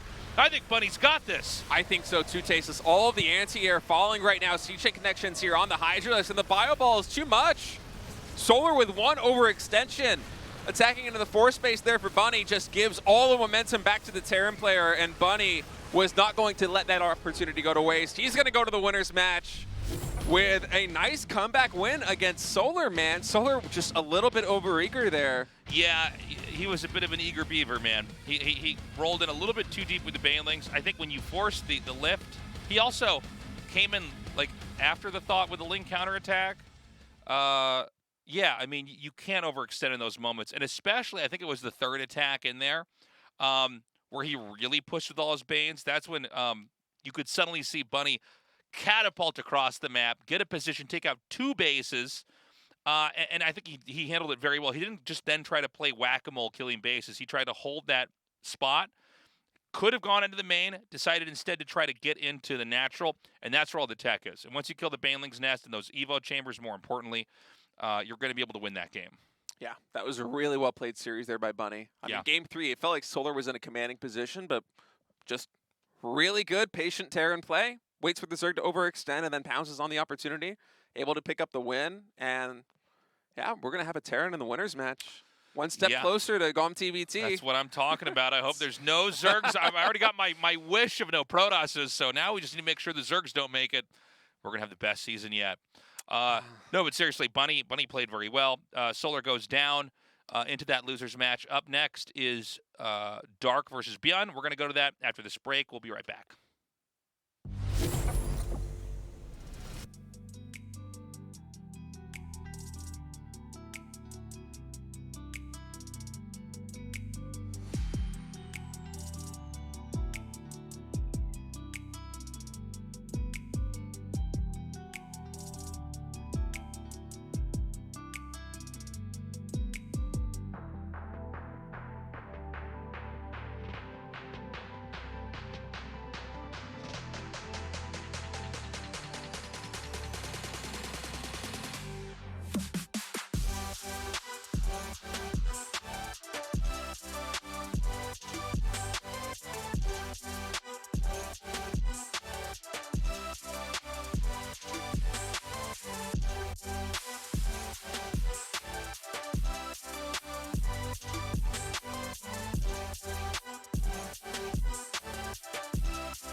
드디어 카운트다운을 시작합니다. 4, 3, 2, 1.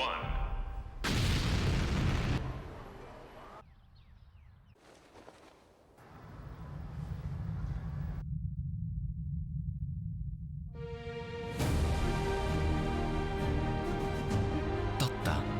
제로 칼로리로 기분까지 가볍게. 밀키스 제로.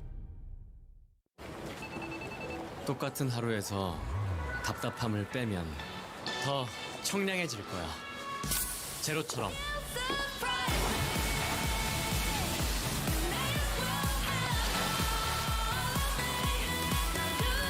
우리 없어도 되는 건 빼고 살자.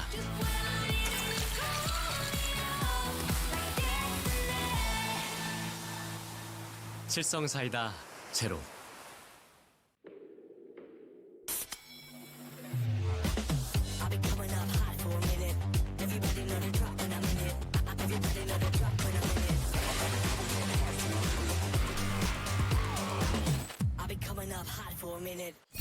Today's matchup. Bunny. Solar. Dark. ByuN.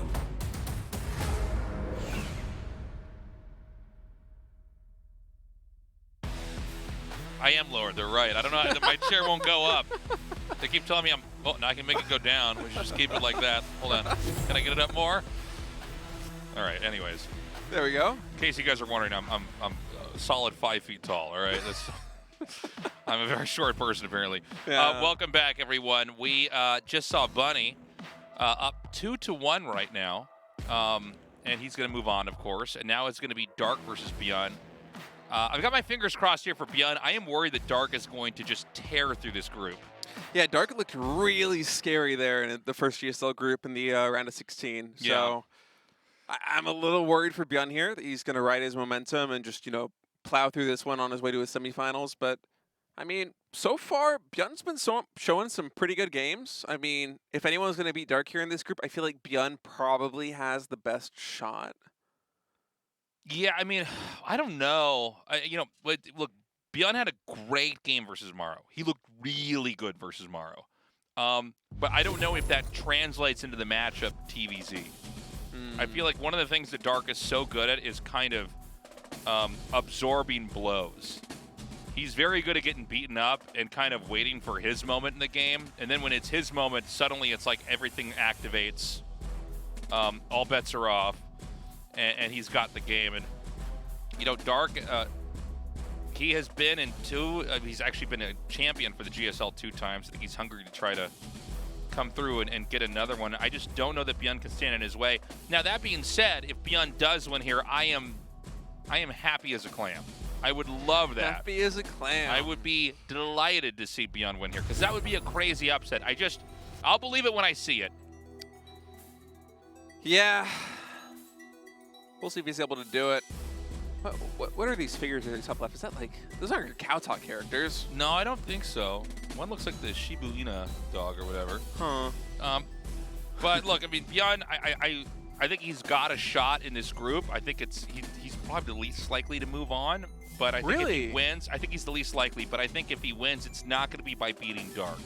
I think he's going to be a survivor maybe after everybody else is done. I think he could maybe take on Bunny. I think he could maybe do some creative plays versus Solar, something like that.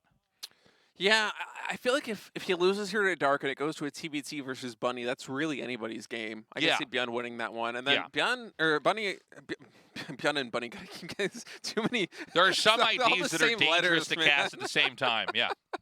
I'm feeling that for the first time here. I don't think I've ever played. I don't think I've ever casted a group with both Bunny and ByuN. Yeah. But yeah, as I was saying, I feel like Bunny and ByuN. You'll eventually say ByuN a couple times. Yeah, I feel like they would go about 50-50 if we do get that TBT. Yeah, maybe. But I'm not sure. I mean, ByuN would have to beat Dark first, unless we're going to go to the elimination match, and I guess we're going to see, man. Dark is a tough opponent to go up against. Gresvin is where we're going to do this for map number 1. This is a best of 3. Remember that the winner goes on versus Bunny in the winner's match as we wrap up the final group here in the round of 8, Group B. DKZ Gaming. Dark. So, but ByuN was doing that double racks Reaper pressure with 3 Reapers here. Let's see if he does that this game. Shopify Rebellion. ByuN. It was funny, too, because he said that was like one of the first games that we casted here. I think it actually was Group A of the round of 16. And, yeah, here's the supply depot on the low ground, so we are going to be going for that again.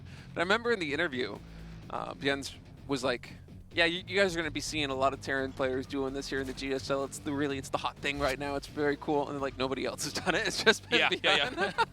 What's also funny is he talked about it, and this is one of the things that I like about ByuN, but it makes me a little bit nervous for him, is like, I feel like if you're a really top tier player, you kind of hold your cards close. You know?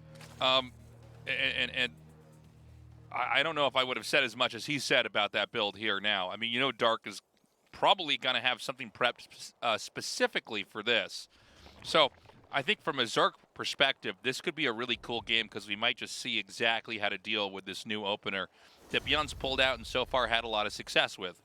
Yeah, I wonder what Dark would do in response to this, because from what I saw in ByuN's games before, it didn't really seem like there were many opportunities to punish from the Zerg side of things. I mean, if anyone's going to find it, it's going to be Dark to find how to punish this strategy, but I wouldn't be surprised if we just saw him not take any damage at all from the opening, and then it's ByuN basically playing behind because he went for an extra barracks, he went for a couple extra Reapers, his command center is going to be delayed, his economy is going to be worse. Yeah, I guess, you know, it's a very ByuN opening, right? I get Reapers out fast and I get to fight with them, but anytime you go Reapers or anytime you really do anything in StarCraft, you're always sacrificing something else.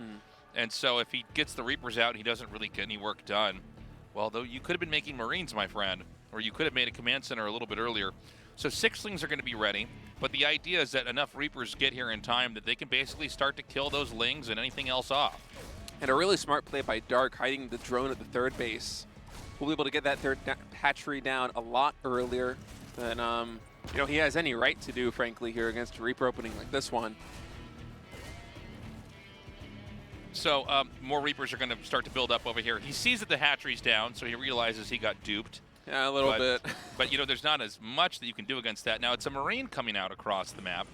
Yeah, so just 3 Reapers here for ByuN.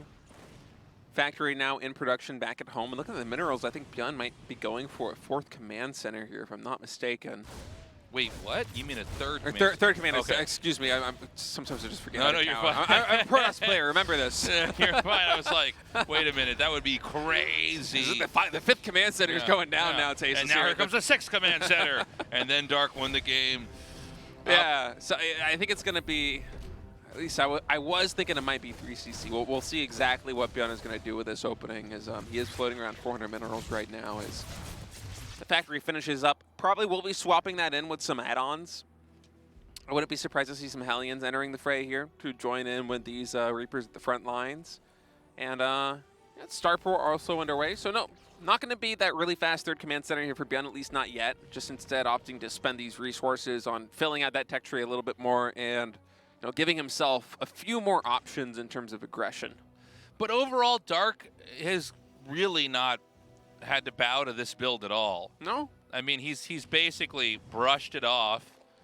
And, you know, the Reapers, they don't get a lot of utility the further along. He is also, ByuN has pulled his Marines back away from his entrance. And so, you know, he obviously doesn't want to show how many Marines he has. He is getting stim, so we're going to have this, we're going to parlay this into a pretty normal-looking game. But, again, Dark is, you know, along with Rogue and Serral, I'd say the very best at just kind of getting way ahead. Raynor as well, but you know, they sort of know exactly how to look at everything that's coming. Do the absolute minimum to hold it, drone up as much as they can, and get away with it, and then ultimately get into this undefeatable position. Yeah, and Dark did a great job of doing that, especially against this 2X opening, because, I mean, this is 3 Reapers. It's a lot more pressure that we have coming out of Terran than we normally see. And, you know, Dark, his 3rd hatchery, it wasn't delayed at all. He maybe made a couple more Lings. I think perhaps 4 more Lings than he would have been happy to. But that's what, just 2 larvae. And on the other side of things, you know, Terran has a much later command center. They're delaying their tech a little bit by investing all this extra gas in the Reapers. The tanks are later because of that. So everything's a little bit later. Yeah, so ByuN's going to move out right now. Does have a Banshee. Isn't really keen on hiding this.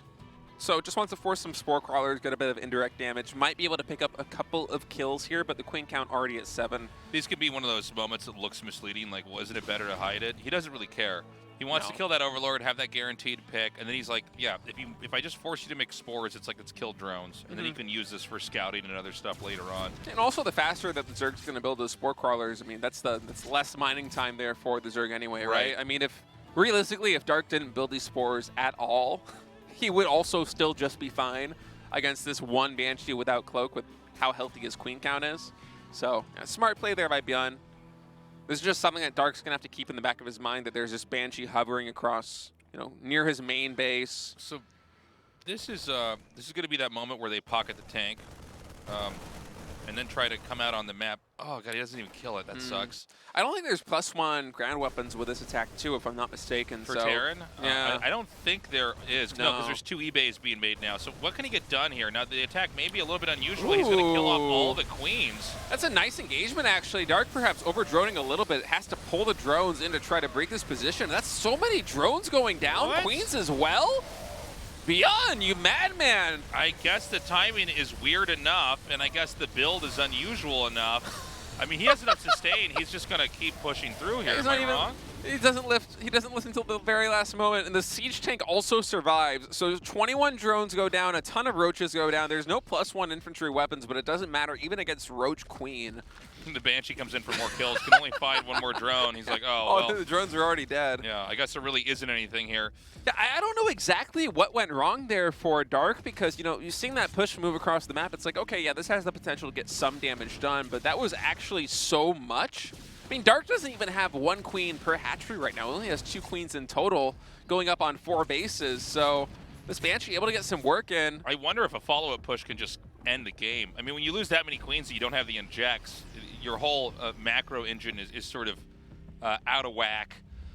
Yeah, the injects are behind. He's still only on 2 queens. He's had to build 15 drones at the last minute, so that's all of the larvae going into economy as opposed to military. Yeah, he's still droning right now. One thing that Dark will have in his favor is the upgrade advantage, because +1 Carapace is just now completing, and ByuN, you know, as one of the trade-offs of making all these early units and going for that push, setting up that push, he delayed the 2 eBays back at home. So there is an upgrade advantage here for Dark, but my question is it going to be enough? Because, I mean, that was such a big victory there for ByuN. I mean, even now against a Roach Ravager army, he's ahead in army supply, and look at this, just moving forward with the bio. Ravager's not able to connect with the bios on any of these siege tanks, and I feel like ByuN is just going to slowly inch forward here. And I don't know if Dark's going to be able to stop it cost efficiently enough to be in a good position here in the mid game.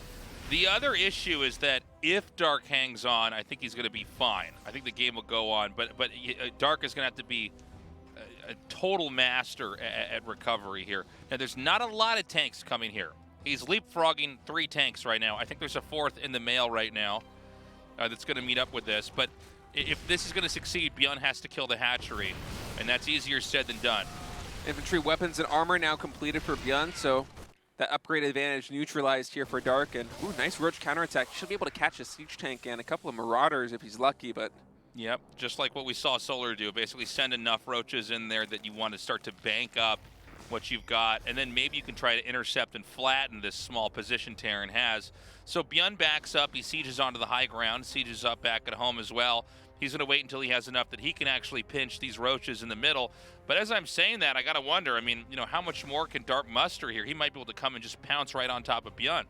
yeah, Dark sitting on only 63 drones, 3 more in production, so he's been sacrificing a lot of economy to try to get the military that he needs to weather the coming storm here, as ByuN is just continuously gearing up. These siege tanks are going to reposition, as it's been kind of a tough go of it here for ByuN. And actually is going to come all the way back home. I thought he might be pivoting to either the 4th base or to the other side of the 3rd base, but instead it's just going to be ByuN going for some drops, setting up that 3rd base back at home, sieging up defensively. And Dark, seeing this, he immediately starts teching. Pathogen glands now completed. We'll be pumping some infestors as well soon. And this might be the breathing room that Dark needs to kind of make up for lost ground that happened earlier in this game. Yeah, you know, ByuN started it, but he doesn't seem to be able to finish it, which is okay. You don't have to wipe the Zerg out there. But what I'm afraid of for him is that, you know, Dark is very good at getting back into the groove, getting back into the rhythm of things. And he's already beginning to push out. And one of the things I love about Dark is whenever he's on the defense, he knows exactly when to then take these units that don't have a lot of utility in a long game and start to throw them into the Terran and try to trade that out so that he can get the tech that he needs here. That was one issue we had with Solar, is he wasn't really able to get off of Roach Ravager for a long time. And another thing that I want to note here for Dark is he only just now completed his 3rd queen, so there's not a lot of anti-air back at home. he's just been powering on Roaches and Ravagers and slowly teching up as even the drone count is low here. But okay, Fungal coming in. Big Fungal there. Will sync up with the Biles. I feel like I just watched a Disruptor shot from Zerg. Crazy. He is going to commit now into this main here. I'm not clear on how much he actually has. It is a lot of Marines and Marauders here. I'm not clear if the Zerg has enough. Clearly the Zerg does. He drives him out. The push continues onward as well, but not before these Biles are... Oh The my Fungals. God. Fungal's just absolutely massive here for GG. Dark, and that's going to be it. ByuN taps Wow. out as twice today we have seen Terran players try to make the Siege Tank push happen here on this map and not really able to deliver anything. And you had to think that, you know, ByuN after that push killed so many drones, reset the Queen count to 2. I thought the game was basically over. I thought there would be a follow-up push. Dark would have to over-drone, and then he would just bleed out. But It's very cool to see that there were no queens. yeah. Because in my head, I'm like, well, you have to remake those. And I think for a lot of people watching, they might think, well, you have to remake those, right? Well, I guess not. I guess it's better to just try to get the Infaster tech and get Ravagers out and kind of just actually fully shut down the push that way. Not try to hang on with Queens shooting medevacs and that sort of trade out, that like little tug of war that we see there. Instead, he just sets up so that the Terran overextends. And I'm blown away by how good Dark is. But ByuN is onto something. That early aggro did seem to catch Dark off guard. Yeah, it was a very funny moment. He just seemed to kill so many Queens. He killed so many drones. It got a lot of damage done. I'm just worried here because as good as that push was, if we're not able to win on the back of that, what is the plan now here coming into Royal Blood, right? Because if from that position where it feels like you're in such a dominating shape as Terran, I mean, yes, you did delay your rebays. Yes, you did delay your third CC and your tech a little bit to make that happen.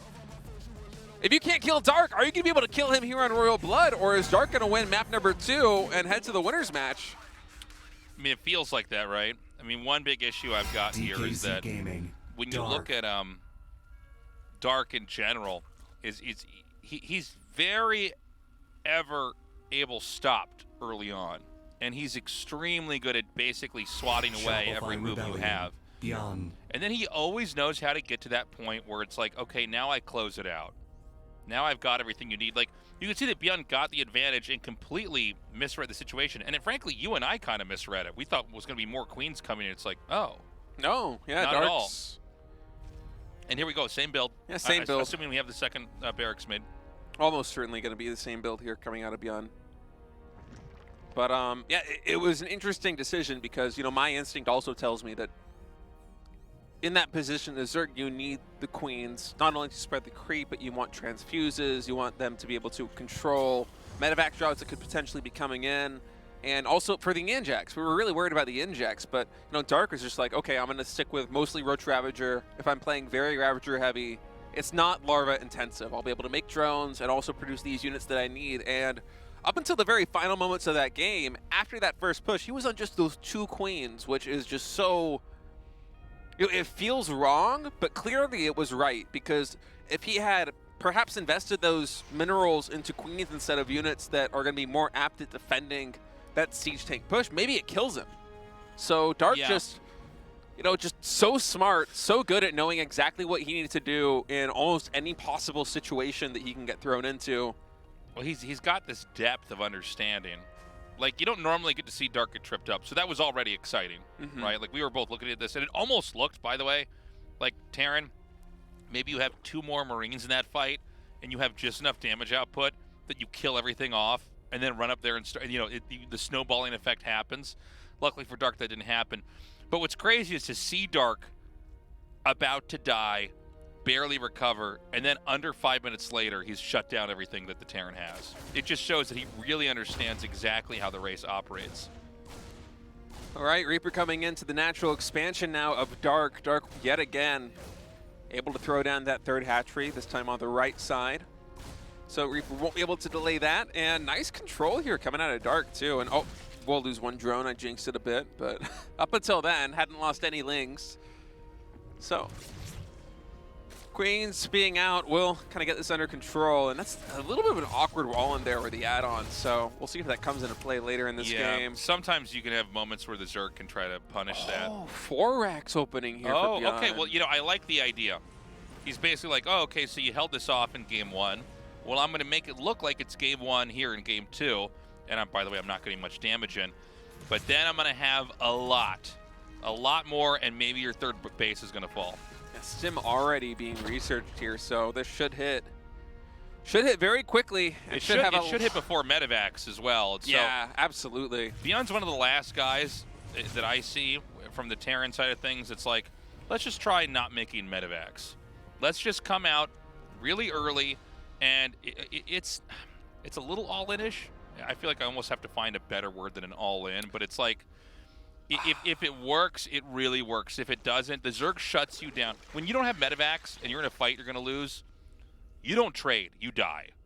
Right. I don't think all-in is the right word for it, but it does need to pay for itself. You need to get some damage done so that you can macro out of it. Kill all the queens or kill the hatchery or something like that. He's getting combat shields as well. Yeah, so this should link up for 5 a nice timing. 5 Marines at a time is just insane at 4 minutes into the game here, especially off of this 2 racks opening. Now remember that Overlord that we saw that was shot down by the Banshee in game 1? Mm-hmm. The same Overlord's back. He's back. It's his twin brother. And he can spot, or she if it's a girl Overlord, can spot whatever moves out of this base. It's so that one of the issues is going to be like, Marines are slow, and this Overlord sees it. So... Huh. Are we gonna drop a scan? What am I watching? Okay, they're trying to pick up the coins. Yeah. They need more gold. Why are we fighting? Let's get out of here. But the Zerg sees it. You know, they're not going to stim until they have to engage. They're just about ready to engage. Spine crawlers are coming down here. Got 22 Lings in production. There's a lot of queens here. Good number of transfuse available in. And here we go. Stim pack coming in. All those Lings immediately get decimated. There's actually no Zergling speed here for Dark, so these slow Lings are having a hard time engaging, actually. And you know, interestingly, ByuN decided to go for that push before combat shields actually kicked in. Once he pulled back was when combat shields finished researching. So I didn't even notice that. I'm glad you pointed out, which also, by the way, feels like it's probably pretty bad. I wonder... I guess he gets combat shields to just kind of add it in, but yeah, I feel like why would you not just wait for that? Maybe he doesn't want Zerg to reach a critical mass of units, and so the first push is intended to go in there and just kind of reset the link count, potentially get 1 or 2 queens, and then you come in with the second force like this one here with the stem is, yet again, no speed here for the Lings as they just get instantly shredded, but there's a lot of roaches here to accompany the queens, and that's going to be ByuN having to retreat with really minimal damage being dealt here to Dark. Yeah. Now, how does Dark play this? 1-1 starts oh so late, by the way. Now, this is what I was confused about. Why didn't he kill this Overlord off earlier with the barracks and then push? Because then you would come out on the map. Mm-hmm. You would at least have the element of surprise. I mean, we just got to watch the Marines like stop just so that Dark can count every single one of them. And then you see him making an arc with his queens. He started slow Lings, which aren't ideal, but you know, it's something. He starts a spine crawler. He's starting another spine crawler now. I think this rush has already failed, and I think this game actually is closer to being over than we realize, because he's given up a lot, and all the Zerg has had to trade out for is like maybe 2 drones for spines or something. It does feel that way. Keep in mind, though, that Dark is playing a really low drone economy. He's only right now about to surpass ByuN in workers, going up to 57, but not too much of an advantage there. Just really wants to focus on, you know, solidifying his position, because I feel like if I put myself in Dark's shoes, you know, the first push came in, you were able to stop it. The follow-up push comes in with combat shields. You stop that as well in the tracks. You know that ByuN is probably sacrificing his engineering bay timings. He's going to have a really late starport. He's going to have a later third command center, because these are all of the things that you sacrifice to go for that 4x play. So as Dark, you don't really need to inch ahead in economy that much. As long as ByuN isn't able to find much more damage here in the coming minutes, it feels like this is just going to be a really solid position here for Dark. But I mean, this is one of the things that ByuN does best, is he's very good at taking these small groups of units, especially units that require a little bit of finesse to control well, and micromanage not only them, but other forces all across the map. So double medevac drop is going to come into the main base. There isn't a Spore Crawler here, but there are 3 Queens to meet it. Yeah, it's just not quite enough to actually prevent the drop. He is going to actually probably get this last shot on the medevac. No, good maneuvering here. A really nice micro there by ByuN. Oh, does lose that medevac. 1 hit away of escaping there. I did like the effort, though, to try and zone out those queens. You can see one of those queens was trying to overextend to pick that one off, and instead it was the queen that actually fell. And Terran is going to be setting up for another push. Dark is starting to pedal ahead here. 1-1's going to finish for him, so he will have that upgrade lead. The second factory now underway here for ByuN, so he's going to start to try to make up lost ground. Keep in mind, again, with his 4-axe opening, is not only his starport, but also his factory very late, so the siege tank count, a very dismal 3 here for ByuN as he's trying to solidify his position here at the third base. Would love to add some more mech units into this army. So he's just making sure that he can crack this position open so that there can be counterattacks from a lot of different angles, so Terran can't bottleneck that off. Terran should be cautious here because Zerg is actually maxed out. And when you're a Zerg like Dark, you're very good at getting maxed out and getting rid of it so that you can go to the next better phase of unit composition. It's going to be happening as the Terran wants to push, and whenever I see moments like this, I'm like, well, one of you is wrong. You're not both supposed to be in the map, middle of the map and have a fight. Like, somebody's supposed to actually be defending, somebody's supposed to be attacking right now. But I guess, oh, hold on, we're not, okay, we were missing that fight there, but right now Dark can basically keep him at bay and evenly trade out and probably even take another base shortly here. Yeah, I think he's just going to be taking up instead. Infestation Pit now getting thrown down is, you know, ByuN, you can tell that he's really wants to make something happen, and instead he's going to be sieging up here at the third base. Dark does poke in to try to get some damage done. Some nice spreads of files coming down, but ByuN, his control is very good. I mean, just pure Ravager right now is a dangerous army composition to have, because if ByuN was able to get right on top of that with all of the bio, I mean, those Ravagers would just evaporate. But nice zoning there with the biles. And, you know, now army supplies starting to equalize a little bit. Keep in mind that Infestation Pit just now finished, so Pathogen Glands only about 25% of the way done. It's going to have to get further along before Dark is going to be able to add in some not disruptors, but some infestors. And so those are his disruptors, though. They are really. They just infestors that do disruptor shots. By the way, big counter over here. Both the tanks will go down, as will the Marines without medevacs there to heal them. Yeah, and this is such a good play from Dark, because you know that he wants to buy time to get infestors out so that fungals are an option here on these bio armies, because if it's just pure Ravager or pure Roach Ravager here against Marine Marauder, it's very often difficult to take good engagements there as the Zerg. But once you start mixing in fungals and you're able to pair those up with biles, it becomes a much easier problem for Dark to solve. And that little counterattack at the natural expansion, although it didn't seem like it got too much done, it was just a small trade. What it really did was buy Dark time for these 4 infestors to pop out, which are now almost ready to hatch. And when they hatch, they're going to have energy for fungals. But hold that thought, Tasteless, in the main base right now. Big drop coming in. Yeah, and I like, again, another good counterattack. It's like the right number of roaches, by the way. Now, ByuN is getting a little bit of work done here in the main, but I don't know that this is going to be enough. Again, this is a much closer and, frankly, more interesting game than Game 1. But, I mean, it's ByuN really having a hard time really getting anything, the game going more in his direction here. God, some of these biles have been really good. Oh, okay, here we go. Fungals coming in. Biles coming down on top of the bio as well, and that's a lot of damage. This is the combo that he was looking for. Got one more fungal in the bag. Does Dark. And yeah, that's... I mean, great stuff. These roaches, they're so good. I mean, this factory placement here for ByuN, I mean, although it's nice to have a shorter rally point, you know that he's kicking himself right now, because this has been a continuing problem here with these units, these reinforcements just getting intercepted time and time again. And he's trying to increase the siege tank count to provide a little bit more space to zone away units like the Ravagers, like the Infestors away from the bio ball, but he hasn't really been able to do it. Only 4 tanks on the field, and Dark feeling confident enough to actually push this position. There isn't a lot of army here for ByuN, so Dark going to be able to move really far forward here into the third base. And look at how low the HP is. Yeah. Only 3 medevacs. They're so out of energy. Yeah, they're all drained. Also, he's good at like ByuNing in places that kind of force you to run away. Like he's basically creating force fields that are invisible almost, or if you stepped into them, you would take damage. The Dark is maxed out again. He should be setting up probably for another attack in here. We haven't had much of a focus here on 3 o'clock, but Terran just has that. It doesn't seem like he's going to go unimpeded there. Oh, it's an orbital too, not a planetary. Yeah. So like you could go in there and take that out, especially with the supplies you have.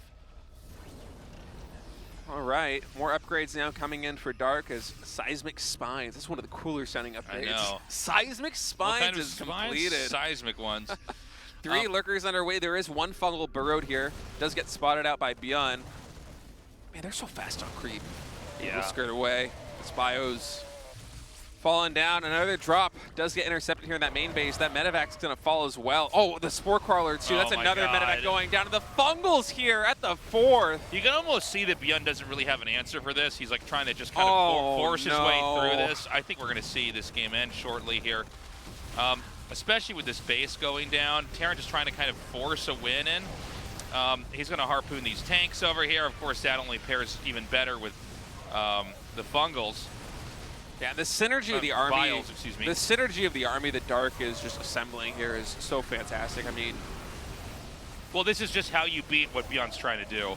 yeah, just You get the Ravagers, you get the Roaches, and eventually you get the Infestors, and you just so good. get those connections. Really good stuff there from Dark, and he's going to be the second player moving to the winners match. He will face Bunny. As I'm not really surprised to see Dark advance here over ByuN. I think he absolutely is favored. He's just been playing out of his mind, but those were some really dominating games. I mean, especially looking back at game 1, where it just felt like Dark got caught with his pants down, where he lost an entire mineral line of drones. Yeah. His queen count got reset to 2, and he was still able to come out with a win. He actually won more handedly in that game than this game, Which is crazy. which is wild. But again, he has that understanding. Either way, though, that's the answer. If you're going to be trying to take on these pushes from ByuN, where they really just try to outmuscle you, do a conservative game, go to the Infestor tech, get the fungal, and pair that with your Ravagers. You were already dealing with pressure early on. You might have been forced to go Roach Ravager early on. Well, now here's how you get into late game with the Roach Ravager. Yeah, just the way that he was able to synergize the Infestors, the Ravagers, and also the Abducts there at the end. Amazing stuff. Short break, guys. We'll be right back after that, the winners match.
minute.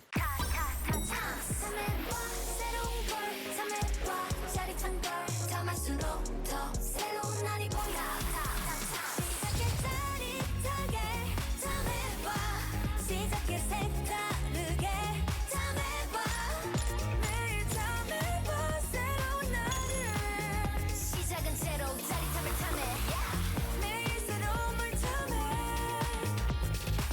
너도 탐세봐 탐세로 드디어 카운트다운을 시작합니다. 4, 3, 2, 1.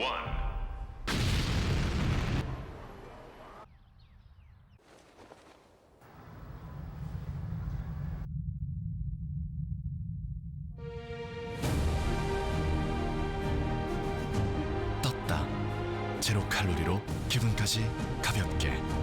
밀키스 제로. 똑같은 하루에서 답답함을 빼면 더 청량해질 거야. 제로처럼.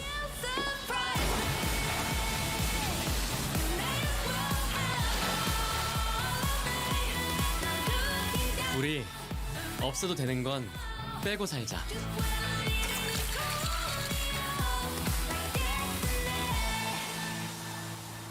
칠성사이다 제로.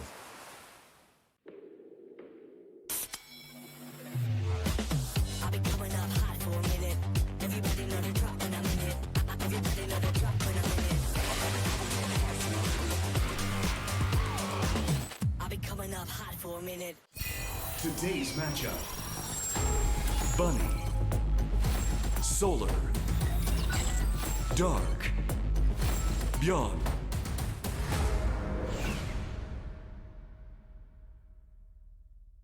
And we're back. We're ready to go into our winners match now. Another TVZ here. This is going to be a good one, too. It's going to be Bunny versus Dark. Yeah, Bunny versus Dark. Dark looking very scary so far here today. 2-0ing ByuN in really convincing fashion despite, some mishaps there in game number 1. Still able to pick up the win. And then game 2, I mean, just felt so solid from start to finish. Was never really in any danger of suffering big damage. And Bunny, he looked good against Solar, but I'm worried for him here because it feels like Dark is just on another level, particularly in this GSL. I mean, it feels like he might be the strongest player of the tournament right now. I know that Maru is in it, but no, I mean, I feel more Dark. I was doing Valorant the other day, and they were asking me about this tournament. I was saying, I think Dark's going to take it. People were saying, really, not even Maru. I said, look, Maru looks really good, but Dark never looks weak. He looks really, really on top of everything, and there doesn't seem to be any obvious Achilles heel with his play. Like, even that game that he beat ByuN, and it's like, I don't know, man. I mean, we were talking about this on the break. Like, you lose an entire mineral line and all of your queens, and then you still win. It's like, okay, I guess you're just not going to lose any single game in this series, probably.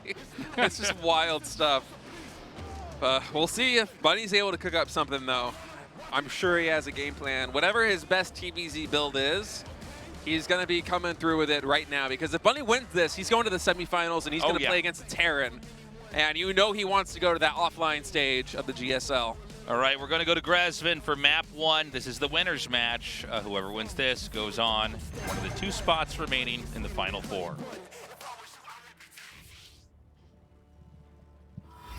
Mystery Gaming. Bunny.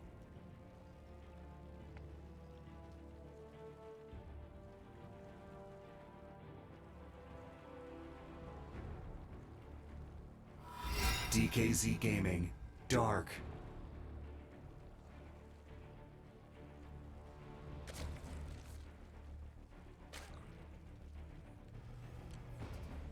Okay.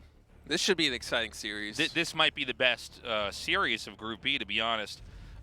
You were mentioning this earlier, State, and I think it's totally true, is like, now we see what Bunny really wants to do in this matchup. Oh, he didn't want to show it against Solar. If he wins, this might be the last TVZ that he plays in this GSL.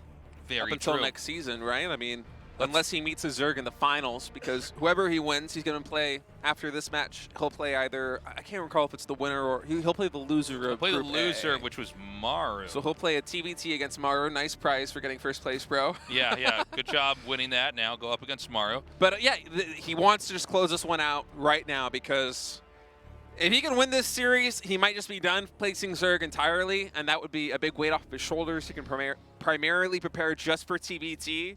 And so if there's any tricks up his sleeve at all, if he has any special builds, anything planned that, you know, he might have been originally saving for, you know, a semifinal match or a final match, we're going to see it right now in this series. He's 2 maps away from going to the semifinals. Yeah, again, a best of 3 for such an important position here in this tournament. Now, this game, it's been a pretty ordinary build here. We have like a slightly later command center, but tech is coming. And then, you know, I don't know if we're going to see a whole lot early on from either of these guys. Now, Dark does seem to know when to cheese. I've said this in many other casts, but I'll just say it again. You know, in a best of 5, he'll at least cheese once. But I don't know about a best of 3. It's hard to say. And also, I feel like the volatility of a best of 3 with really strong players, you really don't want to take too many risks. I feel like if he wins here on Gresvin, we might see it at map number 2. That's the biggest chance that I think we see a cheese coming out of Dark in this series. And one other thing to point out as well is that we were talking about this a lot from Bunny's perspective, but we should mention from Dark's perspective, he has a lot more Terrans ahead no matter what. Yeah. So, you know, I'm curious how exactly he approaches this. So far for Dark, it's, you know, it's only Terrans in the playoffs right now. And he will be facing Maru if he's able to win this game today. So Lings are going to come up here into the natural ramp. Depot not able to get up because the Marine was on top of it, but this isn't going to be damage coming through for Dark. He might try to get 1 SCV. Isn't going to get it, but this is full scouting information. So, I mean, you think about the cost of like a scan for Terran, for example. This is kind of a similar play here for Dark. Those 4 Lings getting in. You know, it's only 2 larvae coming into the main base, getting the exact picture of what Bunny's game plan is, confirms there's no really fast 3rd CC, knows there's a reactor Hellions on the way. I think Dark is going to be happy with this. He should have he should not be caught by surprise at all, either from the Cloak Banshee or from the Hellions. And, you know, Dark, his defense already today in this matchup has been so solid that, you know, you have to think that if he's coming into this with a very good idea of what is going to be coming his way. Well, actually, I say that. Hyping it up, but no, actually, this is dealt with very well. Yeah. 4 drones in total going down. So did not pay for itself. No. And the Queens are going to make quick work of that. He's even able to pull some Lings away so they don't take full damage. Not gonna lie, I was a little bit scared. They were talking about how Dark should be able to defend this easily, Yeah. and then I see all the Lings, Yeah. I see all the drones You line see up, them- and I'm like, wait a second. You see them No. wedged into the drill line, you're like, oh, God. Just the worst call of all time. Kind of an unusual build, though. I mean, the Hellions come out, and then there's Banshees later on. Now, remember, you know, you get Banshees and Hellions like this early on, and you don't have as much kind of meat to your push. He is also getting a 3rd command center, so he basically wants to try to throw out these kind of finesse plays here and there and see what kills he can get, and then take a much slower 3rd base. But he's not going to have that girth of Marines. He's not going to have lots of medevacs, and so he may end up with a little bit of a wimpy push later on in this game. Yeah, I feel like this is the kind of play that it tries to prepare you a little bit more for the mid game as opposed to some big push, because it's kind of similar to the way that Oracle operates in this matchup. These Cloak Banshees, where, you know, like Dark, he can't really do Roaches or Ravager aggression right now. If he goes for Lings, there's Hellions to deal with the Lings, so Bunny's going to be able to get map control from this. He'll be able to pick off a couple of drones, getting 3 right now with the Banshee. He should be able to, if not destroy creep, at least stifle the progression of it a little bit, slow it down. And behind it, he's just going to be powering back up at home with, you know, double engineering base. He's adding in more barracks now. I think he has 3 in total already, going up to 5. So, yeah, it's just a nice powering macro build. And these 2 Hellions and the 2 Banshees give him a lot of breathing room. So Stim is now done, but we're not going to see a push. Sorry. Excuse me. A little raspy over here. So Stim's done, but we're not going to have a push for a while. The 3rd CC lands. And, you know, again, we had these kind of moments of aggression. I think we've had 9 drones killed overall, which is not bad. It's not, doesn't match the cost of the Cloak and the 2 Banshees and the 4 Hellions that were made here. I think that Dark's in a slightly better position. That's not to say that Bunny has played poorly, but I think the build had to do a little bit more. I like what you were mentioning as well, State, that like these can be used to harass, to scout, Banshees are, to kill creep tumors, all of that great stuff. But again, you know, these games, for Terran at least, are won off of pushes. Yeah, it tends to be the way that it goes, especially here in GSL so far this season. And, you know, maybe Bunny will be able to leverage this into, oh no. Oh God. Never mind. Well, now here's the funny thing. Let's see how many SCVs are killed here and how this compares to the number of things that were killed earlier on. Actually going for the siege tank a little bit greedy there. So Yeah. we could have gotten a few more SCVs. In total, only 4 going to go down. I was really afraid we were going to get like 7, 8, maybe even 9 SCVs. Yeah, I was going to say, look, he got more with those lings than everything else that happened. So the push is going to come. It's going to be 1-1. Combat Shields is going to be done as well. We have seen moments today here with Dark and pushes where he's looked weak. Let's see if this is going to be one of those moments now. Yeah, Marines now coming in to the 4th base. Keep in mind those Banshees brought it down to half HP. As Biles coming in on the siege tank, will be able to take care of that. Transfuses on the Ravagers and on the Queens. Now low on energy, but they were able to buy enough time with that healing to give Dark some space. But be careful not to overextend off creep as one Ravager does fall. And Bunny going to continue mounting the pressure now, pivoting towards the 12 o'clock position, adding in the armory. Does not want to have too much of a gap between upgrade timings here. And these Banshees, meanwhile, I mean, he's been getting great utility out of this. Look at that. During that attack, came into the 3rd base again, picked up two more drones, and oh no. I gotta say, Dark's Biles today have just been They're like the best Biles wild in the game. I mean, you know, a lot of times you see that, you know, I guess a bad way to put it, kind of a lazy Bile, but you see them kind of put these Biles and spread them out to make the Marines have to move. But he's good at like basically putting a Bile where it's like, okay, you're going to have to, you know, not be able to make a concave around me. You're going to have to back up so I can, then he saves Biles just so he can then Bile the tank down. You know what I mean? I feel like when we first saw Ravagers compared to where we're at now, it used to be they just burn through all the Biles at once, kind of like as you're spamming out an ability. Where now you see like 1 or 2 Biles, and then the Marines move out of the way. Ravagers move into that cavity they've created, Bile the tank that was otherwise out of reach, and then pull back away. I mean, Dark today's just been able to snipe siege tanks, medevacs, liberators, just all these key units with Biles so far. And on top of that also, I love the way that, you know, you described it, where he's not just going and throwing down a concave of Biles during these big engagements. It almost feels like it's a boss battle where it's like all these little dots on the map, or do you have to dodge every single one of them? You can't just, you know, move your army in one location. You have to think a little bit about how you're going to do it, as we have a little bit of a skirmish here at the bottom left. Some Marines getting traded for some roaches, but it's good because usually when you go for this kind of scattered pattern, scattered pattern. I always do every single cast. There's at least one time where I'm fusing. Will you Archon merge 2 words together? Merging these 2 words. They go, look, State Second Templar's out, and he goes scattered and pattern. Scattered pattern. But the way that he scatters it like this, Dark is almost always able to consistently get a couple of hits off on the Terran army in these engagements, more than the average Zerg would going for a concave or just going for, you know, like the big money shot on just like a group of siege tanks where you're trying to get like 2 or 3 of them down at once. And it's just been so good to watch here for Dark. But I mean, Bunny's playing a great game. Actually, a nice dodge there on the Infestor Fungal. Only a couple of unlucky Marines get caught, as Bunny now will be able to kite away back to safety. And both players maxed 120 army supply apiece. And this is the play, basically, is he's just going to keep banking up these Fungals. It's going to be the Zerg's turn to move out on the map here. Now, there are a lot of tanks in this game. I actually didn't see the tank count. There's also a Nidus being made. So it's possible that he might jettison an Overseer down, and as the push comes out, he just blows the main up. But it's going to be Terran's time to attack in. This is probably one of the strongest pushes we've had all day. 2-2 done. Vehicle weapons level 1 done. A lot of tanks here. Yeah, 10 tanks in total, and these Infestors very low on energy. I just want to remind everybody, by the way, these Banshees are still alive. They have not been repaired. They've been doing work this entire game. And all right, here we go. Dark coming in, pushes forward enough to get 1 siege tank, does snipe it out, but this is a lot of bio tasteless. Okay.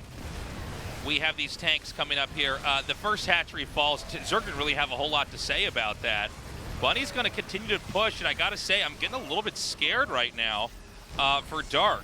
I mean, he made quick work of that hatchery. He still has the position. He looks like he's debating going down, but instead he might try to come directly in and try to crack open what is the core position that Zerg has. When Fester gets picked off there by the siege tanks, nice catch though. More siege tanks are falling. It's really just a bio ball here that's a strong force right now for Bunny, and without Fungals and Blinding Clouds, it becomes a more difficult engagement here with just Roaches, Ravagers, and Lings. I mean, this one Lurker doing work there in the back. Darkest would love to have a few more of those on the field right now, as actually he does over here by the left side of the ramp. And I think the position here for Dark is starting to solidify now that he has these Lurkers set up in a nice concave. You know, the bio's coming in, but there is a lot here for Zerg. Although those Lings are going all the way up to the top, I feel like this might be a little bit of a miss micro. Yeah, I think that the Dark has held this. All right. You know, I always wonder when I see stuff like this, I'm like, should Terran have just like backed up earlier? Maybe. Should they have just like pulled away? I was really confused during that engagement because I felt like if Dark just pounced on that position with all of those Lings that popped, he would have been able to just, you know, get a surround on everything and then maybe focus down some of the medevacs with Hydras, but instead, Bunny able to get away with a couple key units. Keep in mind, Viper's still in the field. Biles coming in on tanks yet again. All three of them here will fall. Only one more standing there by the orbital. It's a good trade overall for Bunny, but Dark has a massive bank Tasteless. Yeah, he does. I'm kind of surprised seeing all those Zergs down there, like trying to fire up with the tanks and the Ghosts, just, you know, staring them down. Well, they're both, you know, licking their wounds right now, trying to recover. The Nidus is done. I'm sorry, the Nidus has started. I guess this Nidus was killed off earlier. I got confused by the blink on the minimap. I was confused by that one too, yeah. I don't know that anybody can make the next move too soon here. Terran is going to continue to crank out upgrades here, and it's going to basically be done with the infantry upgrade game in a little bit. Dark is having to continue to grow. Remember that the Zerg is basically, at this point in time, going to be growing towards the Terran, which they don't like. And so eventually Zerg needs to try to start to finish the Terran off. Otherwise, the Terran will survive that, be expanding slower to their free bases on their side of the map. Yeah, and we're going to have one of those kind of games. I'm starting to like the position here for Bunny more and more, not just because of the supply, but 11 Ghosts in total are on the field. And if you look at the army for Dark, he's very gas-starved, and he has no spellcasters besides those Queens. It's 7 Hydras, a lot of those now being morphed into Lurkers. He's going to have something like 15 Lurkers in total on the field. But he's not going to have that much to pair up with them, which it can work as a composition, but it's very difficult to do it. We'll see what he's able to get done, as a lot of Lurkers here trying to siege down this planetary fortress. SCVs are going to come in to repair. That means all of them are going to fall there to the splash damage, so effectively just trading Lurkers here for economy is Dark, as it's one of the saddest Niduses I've seen. Not a lot of units coming out of that, but I mean, look at the composition right now for Dark. He has 12 Lings, 7 Lurkers, nothing else on the field to attack. I mean, Bunny's army comp is just so much better. The army supplies are 115 to 60. And so I think Dark in this position, he kind of needs to buy himself some time. And I see that he's trying to do this with the Nidus Canals. He's trying to keep Bunny back at home, because Bunny, if he realized how weak Dark's army truly was, he would just be pushing right now, I think. I think he's generated enough threats. Oh, the drones are getting caught there on that extractor. Yeah, not every day you see this in SC2. So he is going to get that dropped. Not the end of the world. But yeah, he's basically intimidated Bunny to pull back.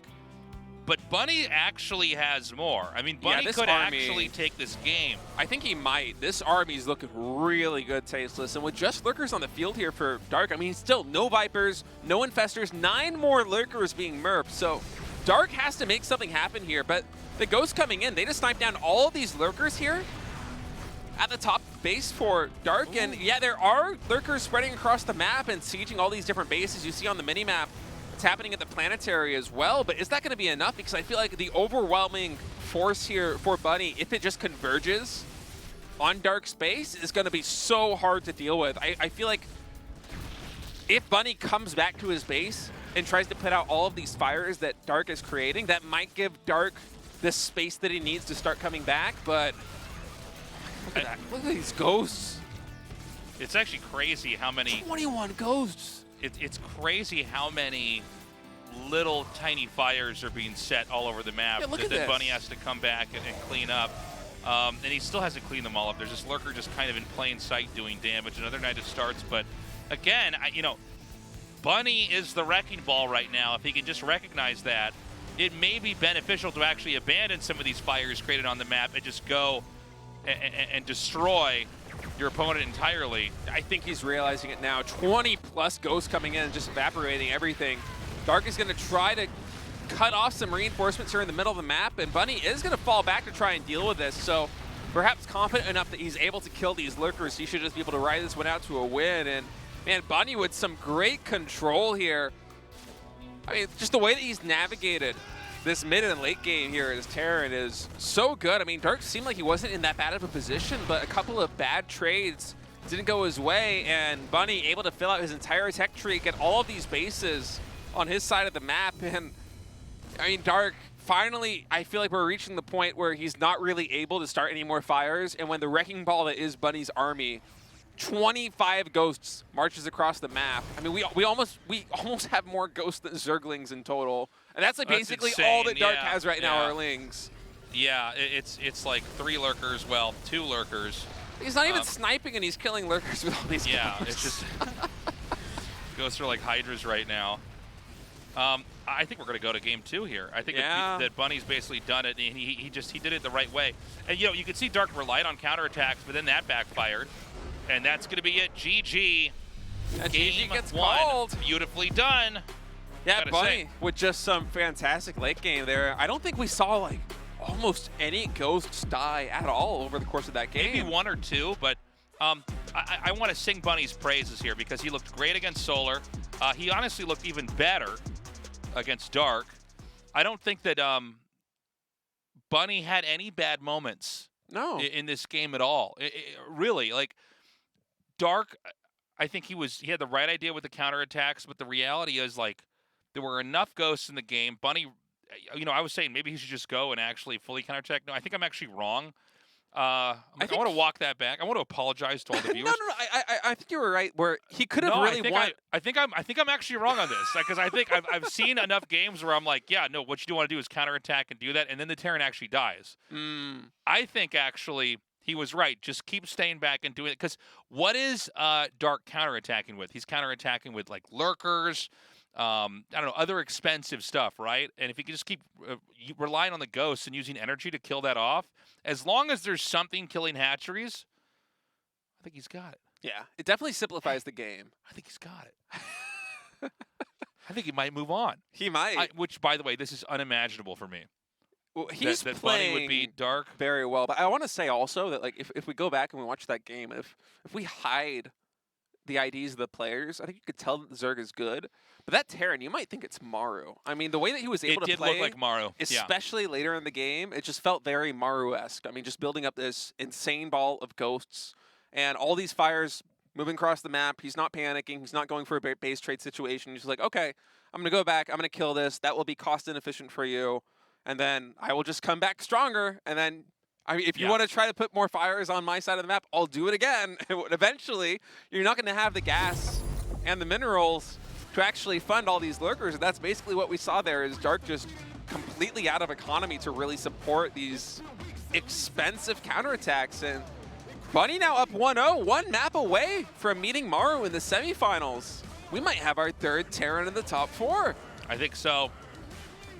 Royal Blood is going to be our 2nd map here. Can Bunny 2-0 this, or is Dark going to even it up 1-1?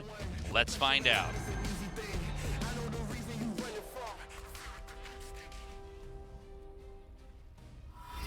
Mystery Gaming, Bunny.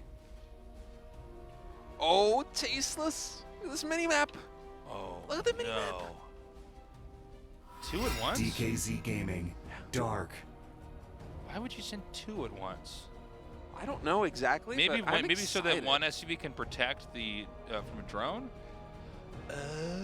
Oh, you're kidding. Is he gonna proxy in the natural base? Yeah, he is, and then he sends the other SUV.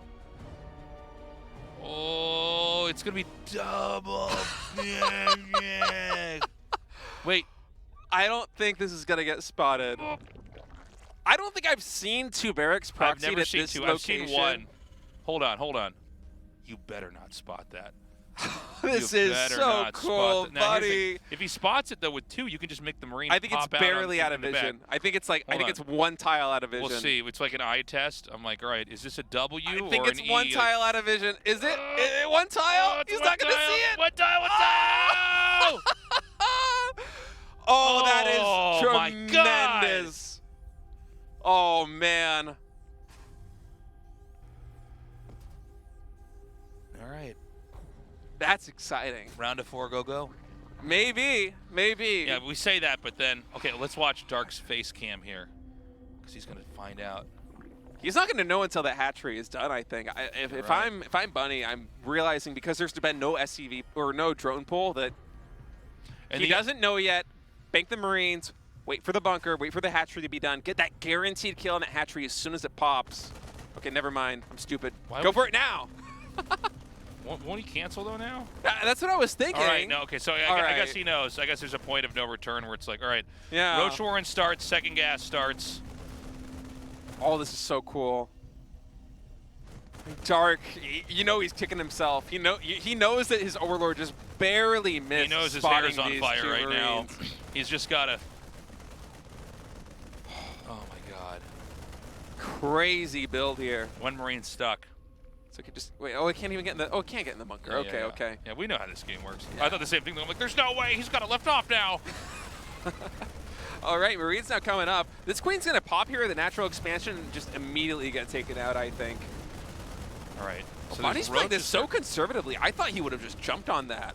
I think he's All going right, to here get the we Queen go. now. Yeah. The SCVs can't body block, but I think he does get that shot. Okay, I mean, oh, this is all so big.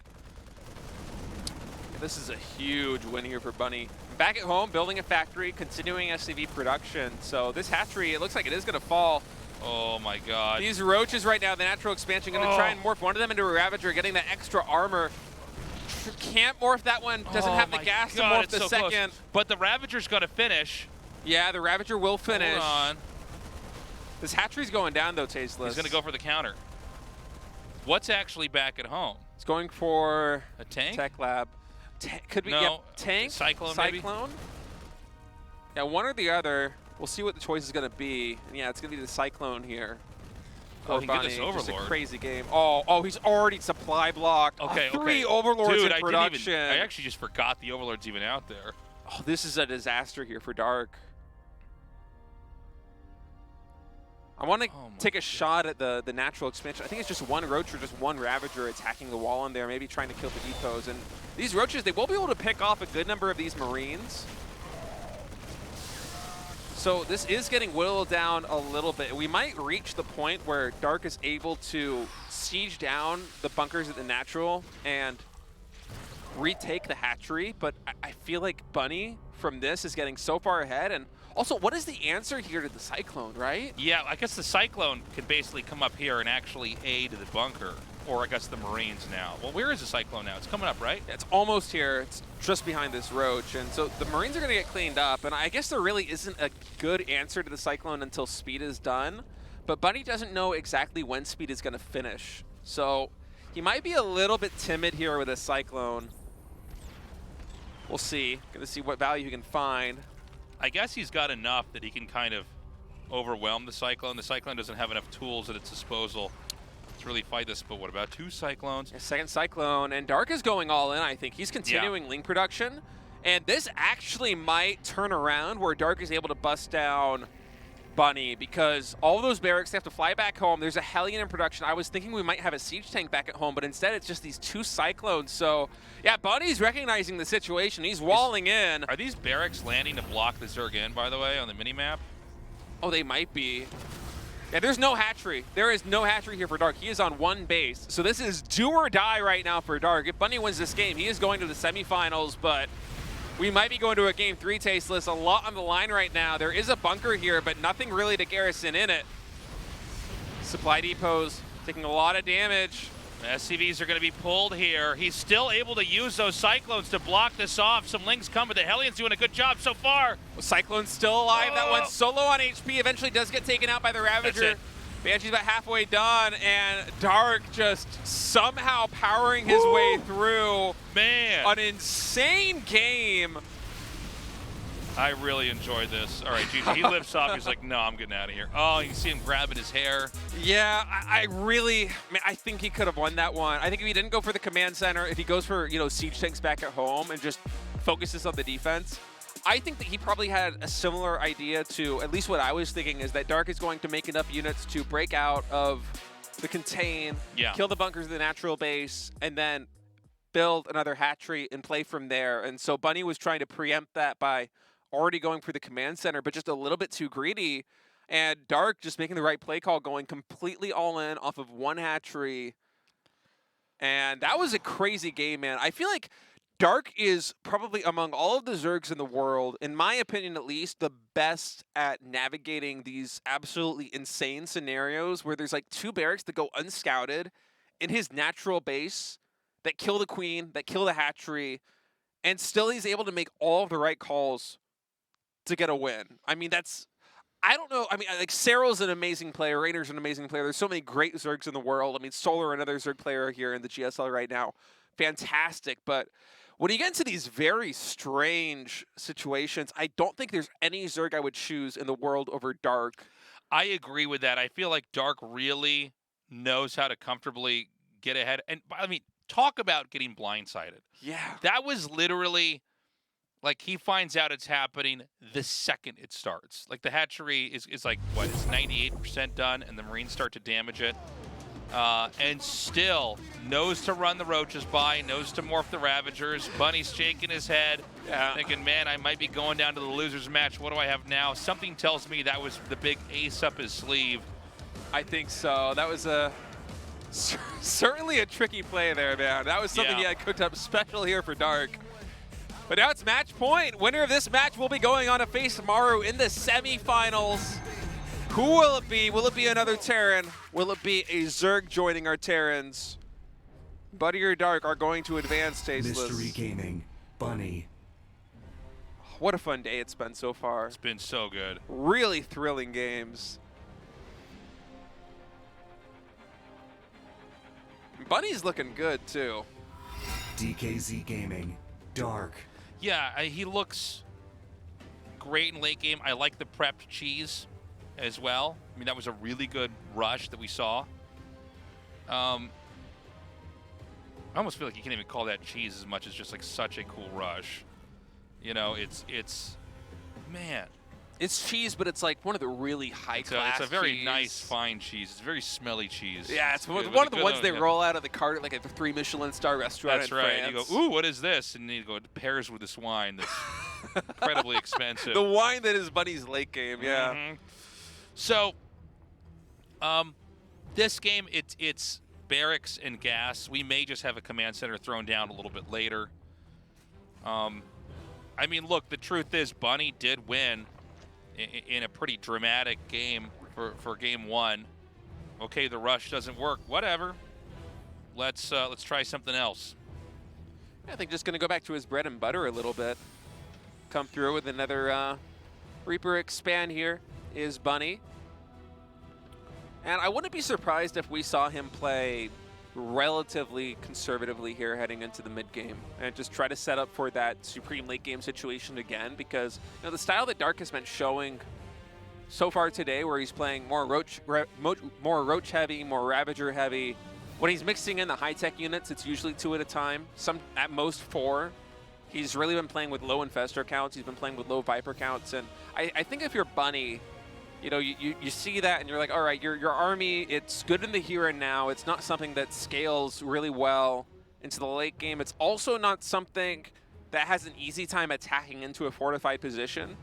And so maybe if Dark goes for the same play style, the same approach, Bunny identifies that and just goes back to basically what his game plan was there in game number 1, which is, try to, when you have windows of opportunity to get damage done, go for them, but don't overstay your welcome. Don't play too greedy in terms of aggression. Don't overextend. And eventually play for that late game, man. I mean, he's already gearing up for it. That's a really fast 3rd CC. Very greedy play here. I don't think that we're going to see any big pressure coming out from Dark to punish this, so ByuN should be heading into the mid game with, you know, a pretty solid economy. So, you know, Dark, I want to go back to that last game one. I mean, what do we really think he did wrong in that? Because I have a hard time looking at that and really knowing. It seems like he was doing okay. I feel like the difficulty was that his army composition just wasn't good at breaching a Terran position. It was really Roach Ravager heavy. He didn't have the Lings to kind of flood in and disperse the splash damage coming in from the tanks. And yeah, he was able to bile, but it just the cost-efficient trades were not there. It was almost similar to the problem that Solar had in one of his games earlier, where he was in a commanding position and then he comes in through with an attack and massive overextension. That time it was with Lingbane. With Dark, I feel like it was with Roach Ravager. And ByuN behind it, he lost only one set of critical units, which was the tanks. But the entire time he was adding on to his army with ghosts, just trickling them in time after time. I think we might have seen like maybe 2 or 3 ghosts fall all game long. By the end of it, he had like almost 25. And once Terran gets into a position like that, unless you have, you know, the supreme army is Zerg, where you have all these bases, you have static defense, you have infestors, you have vipers, brood lords, you know, the ideal late game comp, it's so difficult to deal with it. I mean, lurkers, we saw there, they absolutely did not cut it. They would just get sniped out, and the ghost count actually got so high that he was using it, as you said, like Hydralisks, just right-clicking down the lurkers, which is not something you see every day. So I guess when you go for that Roach Ravager Infester style, it works if you do what ByuN does, where ByuN's like, I have to kill you. And then you go, gotcha, and you wipe the army out. But ByuN didn't really do that. He's like, oh, what? He's like, Infestors. So he just runs back home. And then I think you don't have, especially when you're maxed out on Roach Ravager, Zerg does enter into a problem when they're on that for too long. Like, it's great to trade out against even really buffed out armies, but like, if they have to sit on that, it's really bad. So then they have to start looking for their own fights, and they're just not going to get good fights. Not into siege tanks and stim marines, and ghosts especially.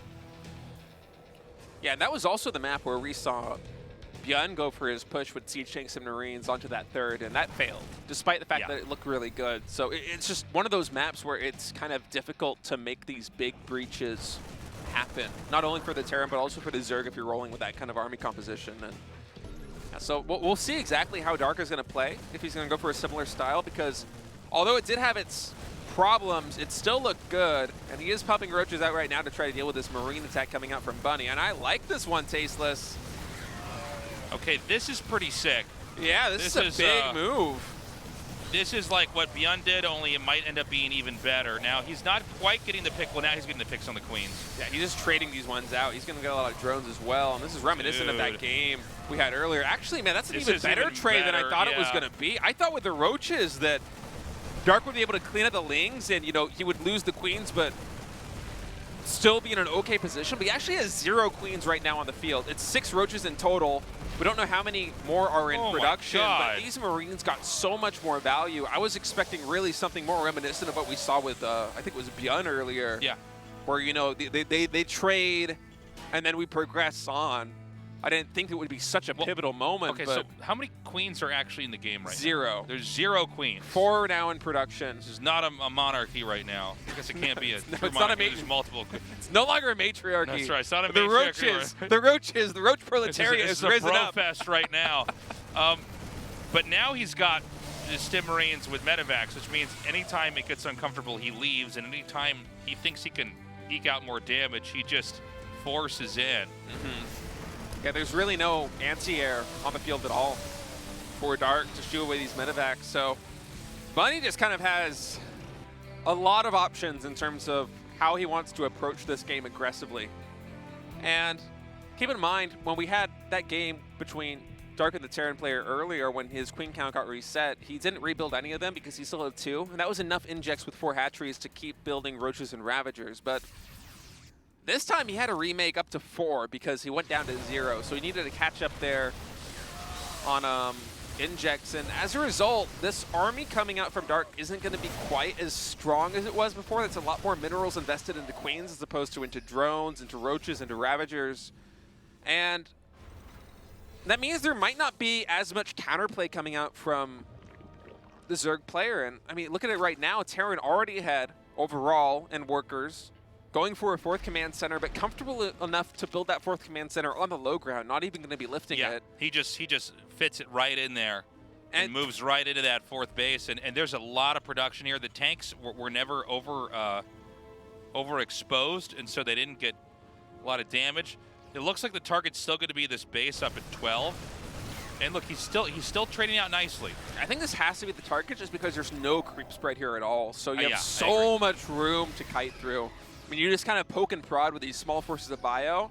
And Zerg, they have to do something about it. They have to engage, and then you just micro back off of creep, and you take these very small but very cost-efficient engagements. And it is Dark going back into the Infestation Pit and Baneling Nest now, so he is playing generally more Ling heavy than we have seen him play today. Yeah, well, I think he's made the right adjustment. But Terran is ahead in supply. Terran, I think, Bunny in general, by the way, just not going to commit until he knows it's time.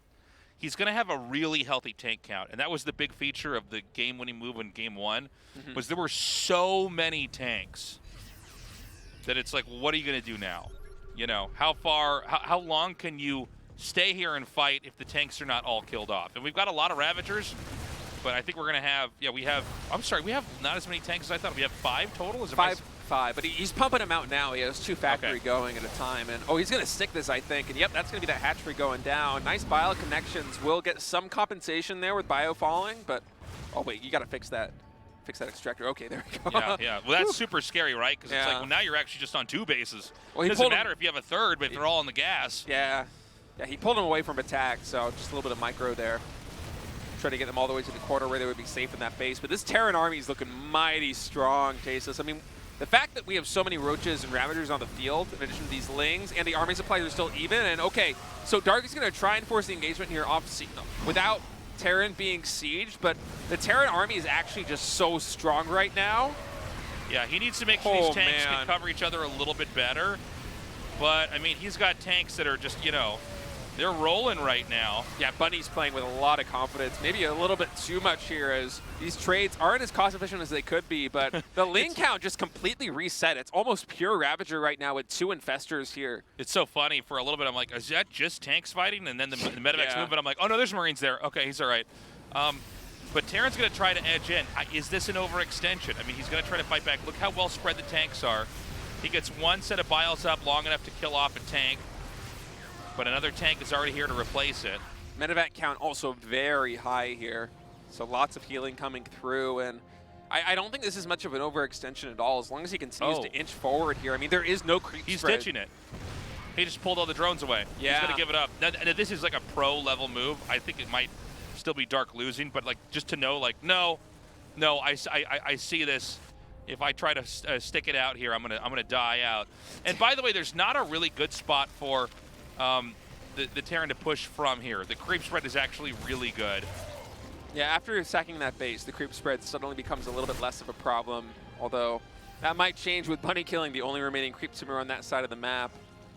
And Bunny now on 5 bases. I mean, he continues to power up now, fully maxed.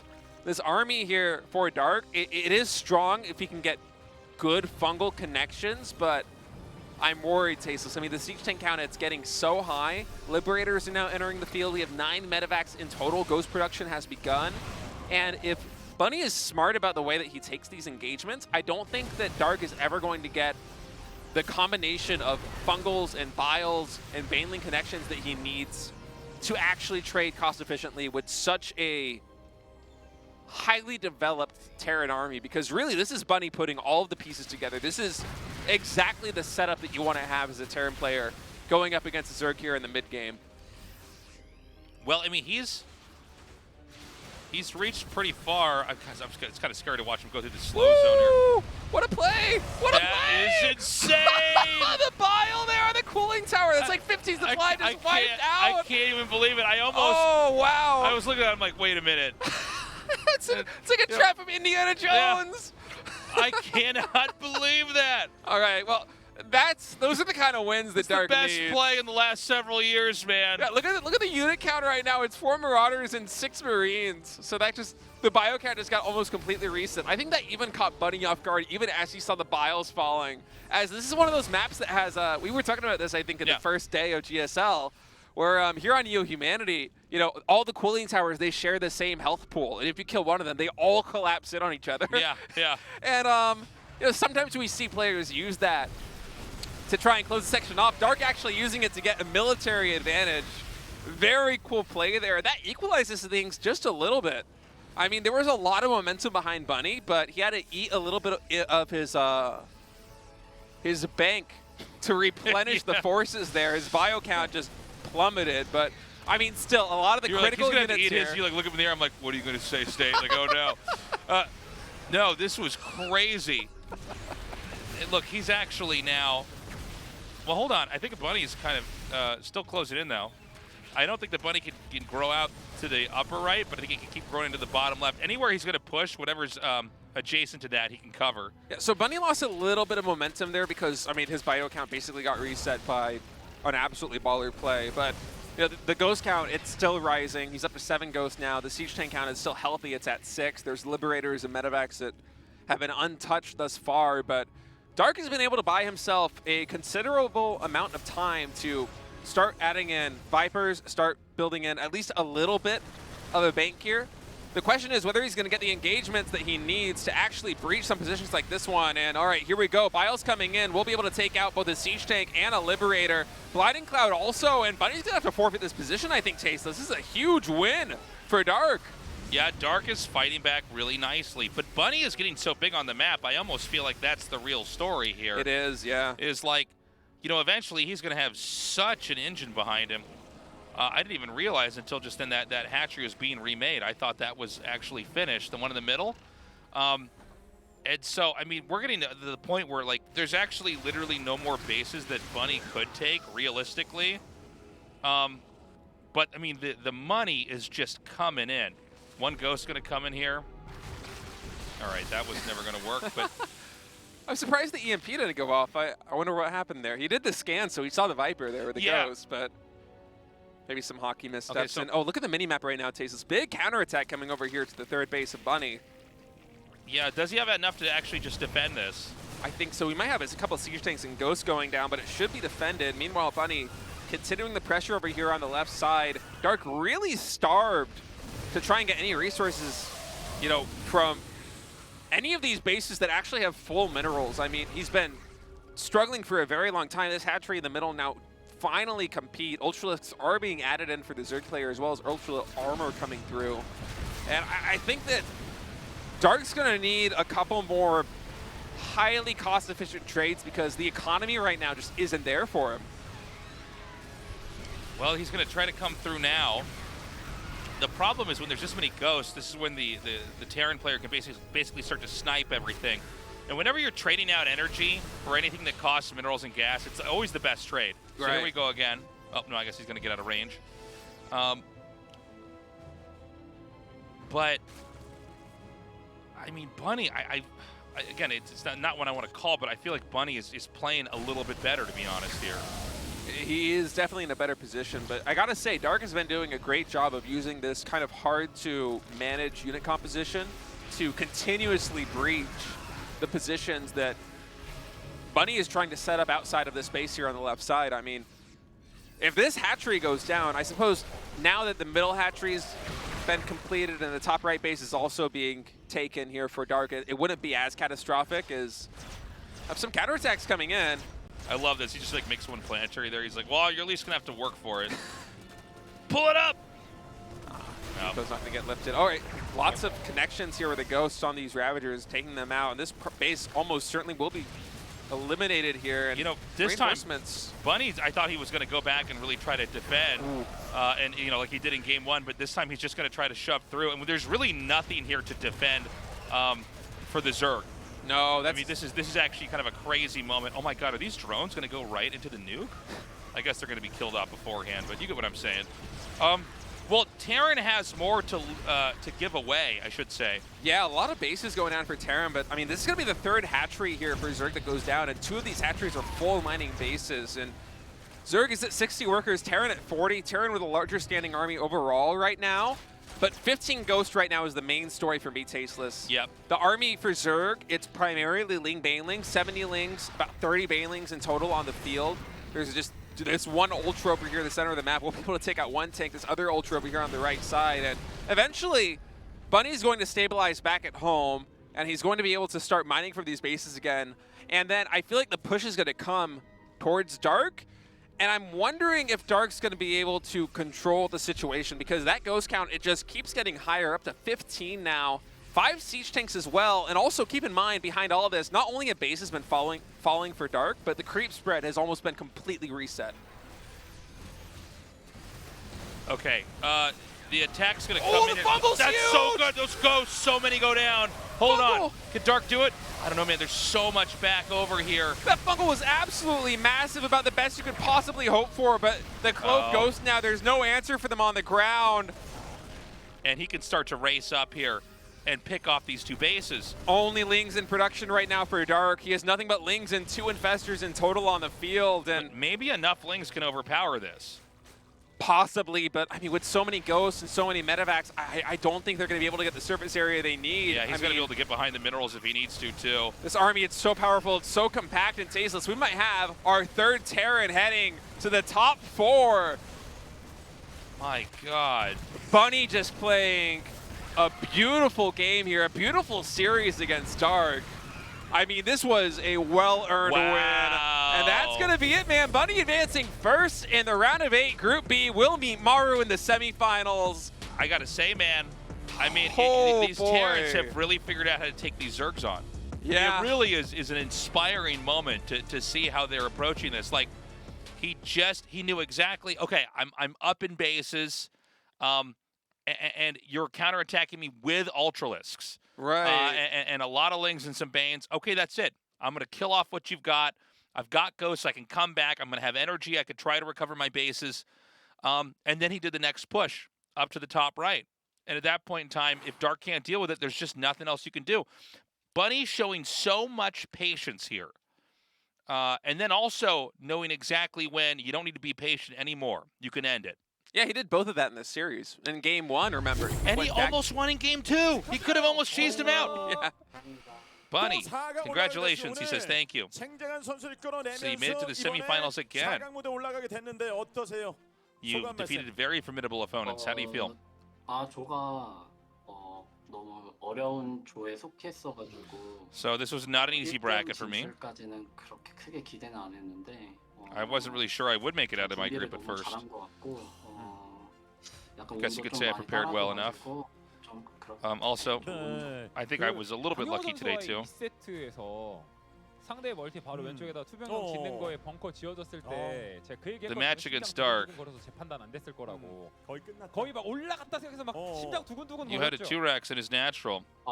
Your heart must have been beating so fast when I was hiding there. What was that like? 짓는 거를 건설한 본 순간 아 이건 이겼다 딱 한 순간 충이 좀 풀리더라고요. 그래. As soon as I saw his hatchery build, I thought, okay, this is going to be mine to win. But I had so many mistakes. I ended up folding that game. Let's talk about game 3 against Dark. That must have been so much pressure on your shoulders.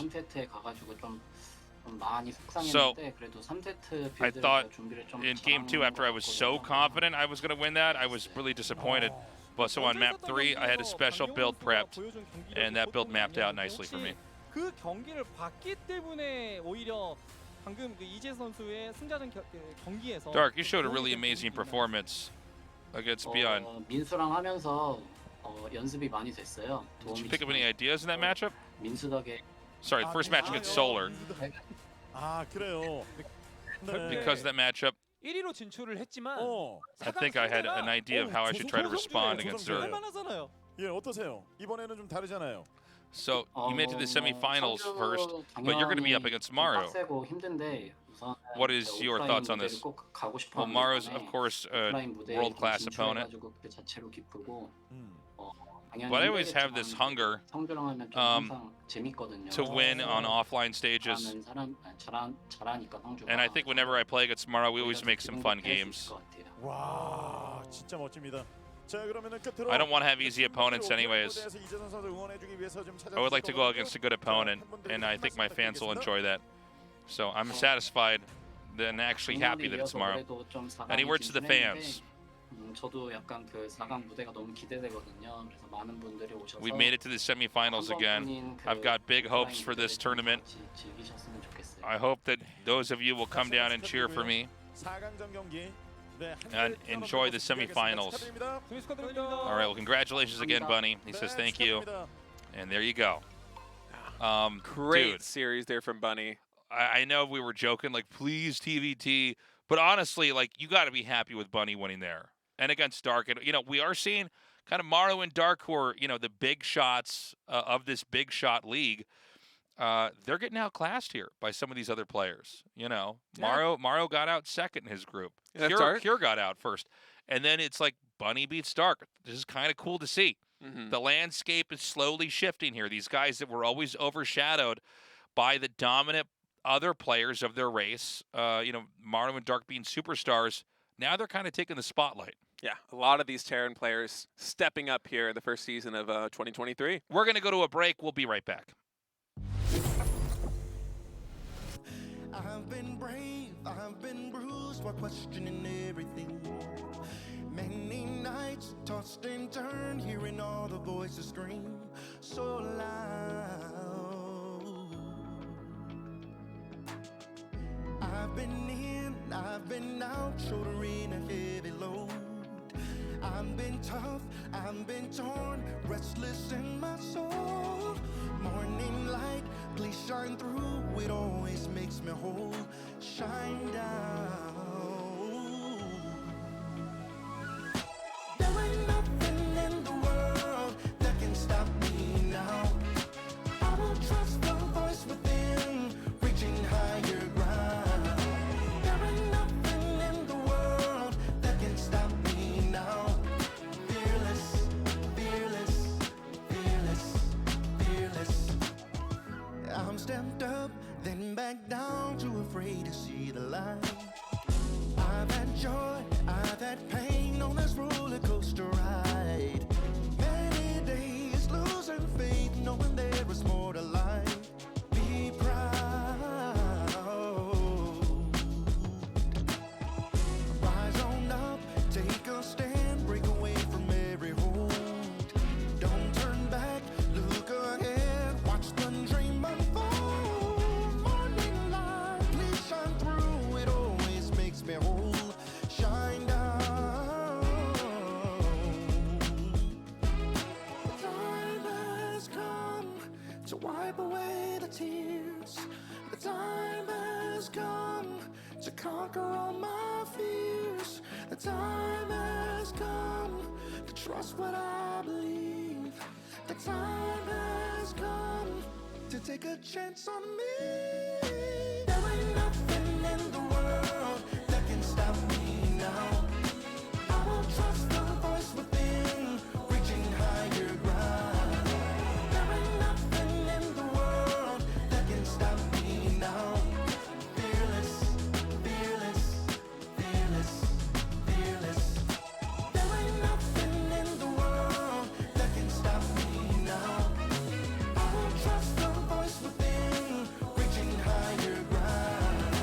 There ain't nothing in the world that can stop me now. Fearless, fearless, fearless, fearless.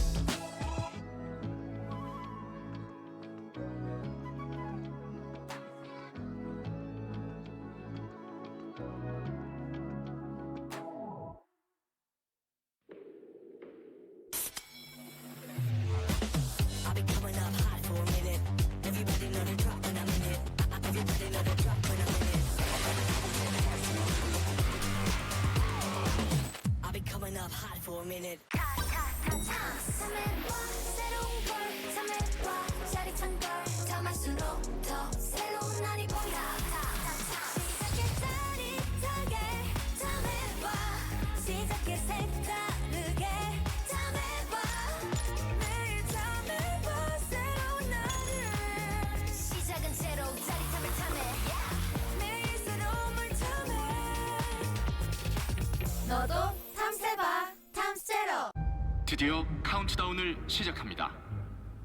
4, 3, 2, 1.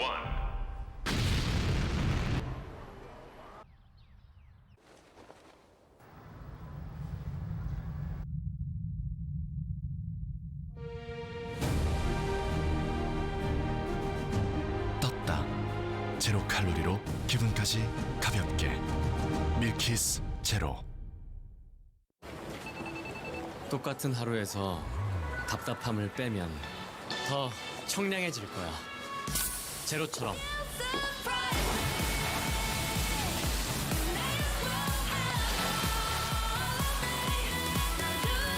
우리 없어도 되는 건 빼고 살자.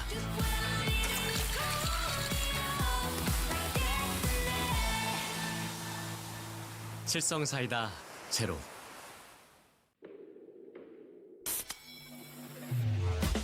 I've been coming up hot for a minute. Everybody know the drop when I'm in it. Everybody know the drop when I'm in it. I've been coming up hot for a minute. Today's matchup. Bunny. Solar.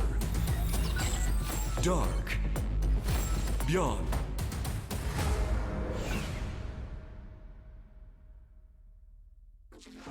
Welcome back to the GSL. We're going to be going on to the losers match now to discover which player is going to be knocked out of the round of 8.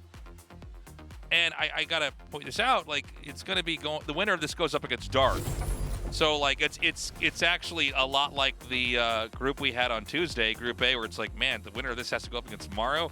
Kind of a mirrored situation here. Not that Solar and ByuN aren't bad, but obviously Dark, I think, just on another level. Yeah, Kira and Bunny both stepping up so far here in this GSL. A lot of Terrans stepping up in general, which is good to see.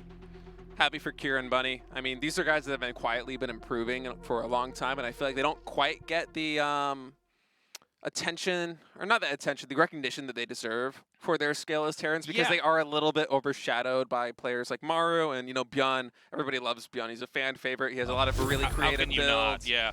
ByuN, he's a super charismatic guy. Yeah, charismatic. I mean, if you watch him micro also, like, he has like a certain flashiness to the way that he plays. He's got his own style as well. But, you know, let's see how he can do here today. I mean, again, you know, he had some pretty incredible stuff he pulled off against Maru, but Solar kind of a different beast here. Solar definitely looking weaker than Dark, though.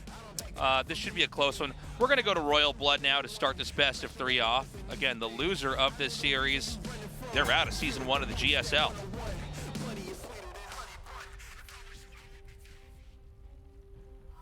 Onside Gaming. Solar.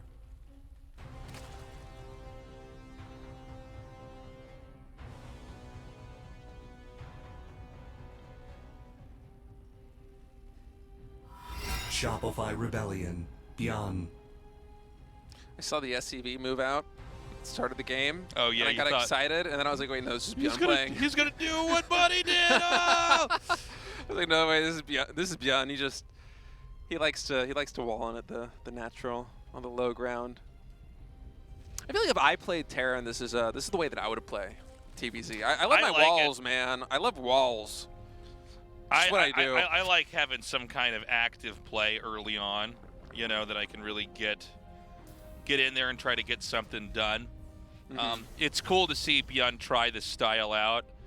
I do feel like he kind of used up a lot of his great ideas against Dark, though. Maybe early on. It could be. It's tough for him now, too, because he did the one normal build where he comes out and then he plays kind of an expand push play. And then he did the other one where he's like, I have 4 barracks. But ran under an Overlord. It's difficult for him as well because say he even wins here against Solar, he has to go against Dark again. And then suddenly that's the 3rd TBC that he's played today. And you're in a difficult position because you've shown so many builds already, right? So for ByuN, I'm hoping that he's able to mix it up a little bit over the coming games. Oh, Roach Warren right away. Ooh, yeah, it's actually Solar that's mixing it up. Well, good catch. Yeah, it's funny because I've been watching so much of ByuN's games, just from ByuN's perspective. I do the same thing. I guess because, you know, there's always a little bit of intrigue around kind of a novel. You have one player coming out here with this novel build. Everybody else is like, these are airplanes, and he's like, I'm a hot air balloon. But is it good? Is this good? Is it good? It's not going to scout it. He didn't see it. But did you see the second gas? I think he might have missed that as well. I think I should have been looking for that. That's probably what's going to be the giveaway. Hold on. I think the observer would have highlighted it if he did. Well, he's going to see this. Yeah, he's coming into the main base now. He's suspicious of something, I think. Well, I think you see the second gas. Oh, he's going to. Yeah, he confirms it. Done. All right. So remember, we were casting, I think it was Dark versus ByuN, and we were theory crafting what Dark might throw his way, because Dark is the kind of player that would see someone just consistently always build this low ground wall in and then just come in with an all-in play, and it didn't happen. But looks like Dark is going to be able, well, not Dark, excuse me, Solar is going to be doing that for us here. On Royal Blood, Ravager's already morphing in. And keep in mind, Terran spawning all the way down here, those add-ons very exposed, so Concussive Shell going to be researched right away here. Yeah, this is especially strong against this. But it's easy to forget, but Reapers can actually do this to Roaches.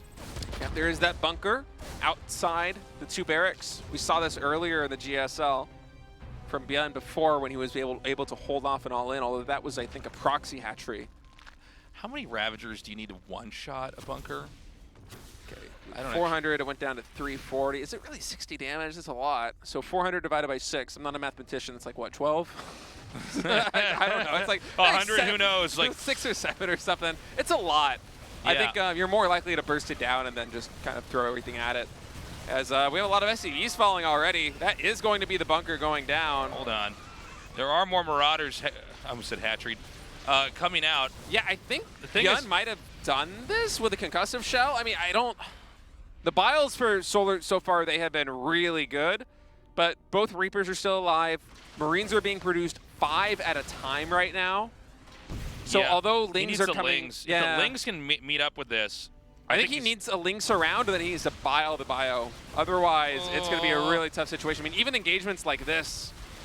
Oh, he's so weak with some of these Ravagers. It makes me so nervous. Dude, ByuN is doing a perfect job of just dodging every single bile that comes down. And Concussive Shell also doing work. I think he's done it. He wants to get that tech lab so badly. This Ravager on the outside is finally picked off, dropping the number down to 3. All right, Link's coming in again. Bile's trying to connect, but so far haven't been able to. And Army Supply is still in favor here of ByuN. The thing is, if he can overpower this position, this is the infrastructure. Yeah. No, so it's like, it looks like, a lot of times we see fights like this, but it's not with barracks right here. Yeah, if this army falls for ByuN, it's basically game. And I see Solar now pulling a little bit more Zerglings. I think he is trying to set up to get enough of them that they will just stay alive for a big bile in the center of a surround. But I'm not sure if Bunny's going to be able... I'm not sure if Bunny's going to give him that opportunity. Keep in mind... The Reaper's going to spot this. So yeah. when you see those Lings, you're like, oh, you're not done. Yeah, you are not done. It's still 19 drones now for Solar. But, I mean, God, Terran has so much. I guess there's no Medivacs either. No, there's so no healing. Like, yeah, so it's like whatever damage you get. All right, surround coming in. Bile gonna try and come through the center. Here we go! Oh, the splits though, just not enough. ByuN gonna be able to take game number 1. There it is. Nice defense there, man. I mean, he has shown that it's very difficult to actually break this position. I mean, he's so good at just controlling these units. He knows the exact response. He was very active with his Reaper scouting. He identified the rush as soon as he needed to, and then just the response from there was perfect. He throws down the bunker. He pulls just enough SCVs to buy himself time to get the bio ball that he needs. Behind it, producing Marines 5 at a time, continuously building Marauders. I mean, he cut the orbital command because he knows that he just needs every mineral possible to go into Army, and he's able to hold it. But I got to say, that's easier. It looks easier than it actually is. I mean, if one of those trades went worse for ByuN, I mean, his infrastructure, as you said, it's all right there at the front. Yeah, if you can just get to the point, and you saw him going for the tech lab and then the reactor. He's trying to like just curb the amount of units and what kind of units can come out, and then he's hoping to snowball it. And when he got the Lings to surround that, he's trying to fire right into the middle of it, and just obliterate it entirely. But he didn't have enough. And fun start there. Clearly, we're not going to have a Roach push against double racks wall in there at the entrance again. It's clearly ByuN would almost wish for you to do that than have to play a normal game. I believe it was ByuN that held off that proxy hatchery wrote Ravager all in with like a queen or something also, I think on day 1. Yeah, who was that foggy. against? I can't remember exactly, but Yeah, it's too many so games. far ByuN, he's 2-0 in defending this. So clearly the double wall in. Clearly, that's not a way you're going to beat it. Yeah. Is trying to rush the wall in. We're going to go to Gresvin for map number 2. Solar versus ByuN. ByuN with a 1-0 lead. Solar facing elimination here as these two duke it out for the right to fight against Dark for that final spot in the round of 8.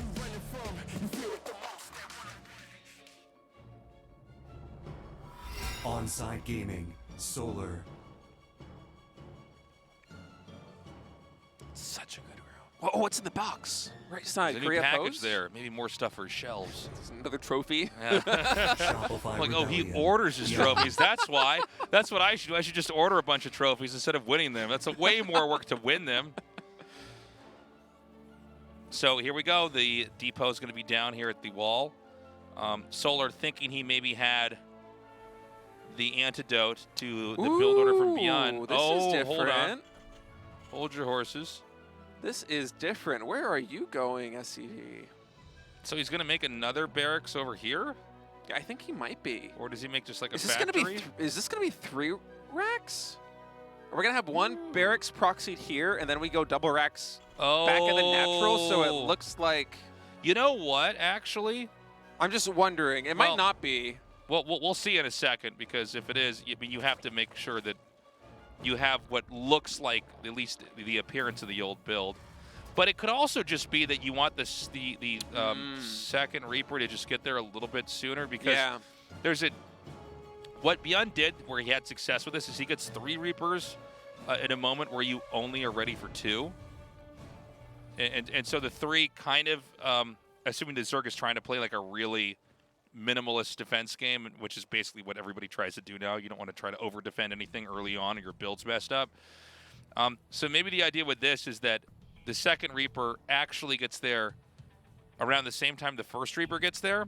I think you hit the nail on the head. And then maybe you could start to snowball the damage there. Yeah, you thought that second and third Reaper were fast. Now they're even faster to your base, man. And it still allows you to make a command center and do everything else the same. So, cool. You know, ByuN's really done a deep dive here. And by the way, this could go up to 5 Reapers. That is possible. We'll see. Command center now going down. Oh, man. So it's not going to be this Reaper. It's when these two come up here together. Yeah. Where you go, wait, what? What is happening? Oh! Body blocked a little bit there by the drone, so one's going to fall already. He might get a second one right now. No, oh, barely clutch. doesn't. Oh, no. Miscontrols and loses that Reaper. Yeah, Surround gets off, and it's one Reaper going down. And we don't have the production tab right now, but it does look like he cut Reapers. Yeah, just one more in production. A third barracks underway. Second gas being taken. Oh, jeez. Close. Only 11 HP on that Reaper, getting dangerously low. And yeah, Solar, he's wise to this. He moves the Lings down here, and I think he spots this barrack, so he knows exactly what's going on. Well, these Reapers would like to get some more damage done. I feel like you really can't lose a single Reaper when you do this. Yeah, it takes a lot of the power out of the push. I mean, having one more Reaper is just significantly more damage. And like, see how many Lings are falling right now? Just imagine this if he had one more Reaper. It would be doing so much more work, as all 3 of these are going to survive for now. Queen will be able to finish that low HP one off. Actually, the Ling picking up the kill, is now we're going to go into drones. And I would say overall, like, this hasn't really paid off for ByuN too much, but I mean, keep in mind, he did force a lot of Lings. So he actually is ahead in workers right now with that second orbital finishing up. So there is some gain here, but overall, I do think I like Solar's position a little bit more. But he only lost, like, what, 1 drone during all of that? Maybe 2? Yeah, I mean, I feel like this is really, you know, it was a cool idea, and we were pretty hyped about it, but honestly, this is pretty good for Zerg right now. Yeah, I think it all comes back to that surround on that, that one Reaper. Yeah, I think it was cool. Like, when I saw the first drone die, I thought, oh boy, he's doing it. But, you know, how much better is it to have your barracks back at home? And you know, is it worth it? 1 drone? You know, you killed 1 drone, you lost 1 Reaper. Obviously, it's not like he meant to do that, but that's where we're at right now. So I got to call this as, you know, being pretty bad for the time being here for ByuN. But I don't really know how these guys size up in mid-game in general. You know, I worry more about, you know, when you see players like Maru or Dark with that because they play so perfectly, or now Bunny and Cure. Solar, I'm not so sure. I mean, I think Solar had a pretty shoddy endgame in the TVZ that we already casted. It's not as solid, especially in a group with Dark. He kind of does get overshadowed quite a bit, as almost anybody would. But yeah, we'll see if he can hang with ByuN.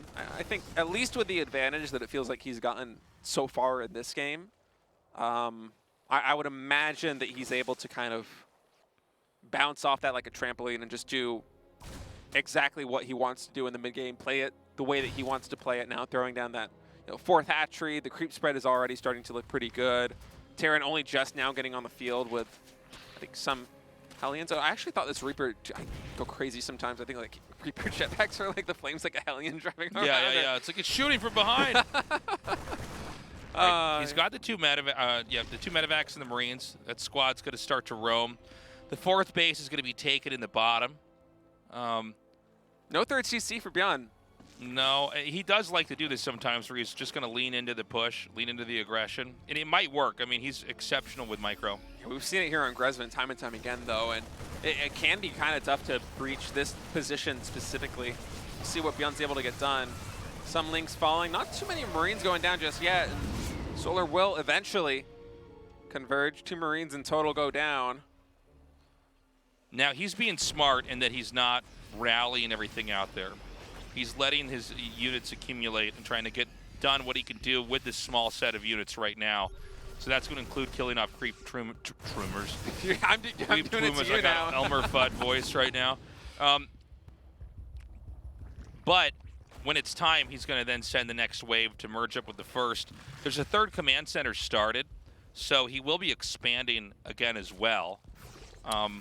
So this isn't like a 2-base all-in. This is just him putting a modest amount of pressure without overextending. A little bit more pressure than you would normally get in the TVZ, which is right up ByuN's alley. I mean, he likes to play these high-octane, fast-paced, very aggressive Terran versus Zerg games. And he's setting up for a nice timing right now. He only went for 1 engineering bay as opposed to 2, so he's going to have a lot more units, and he does have +1 infantry weapons as a result of that, finishing right at the same time here as combat shield. So this is going to be some pretty powerful infantry. Centrifugal hooks, Baneling speed, only about halfway done here. There are a lot of Banelings out. So there is a small window here, waiting for speed to finish, where ByuN might be able to take some good trades.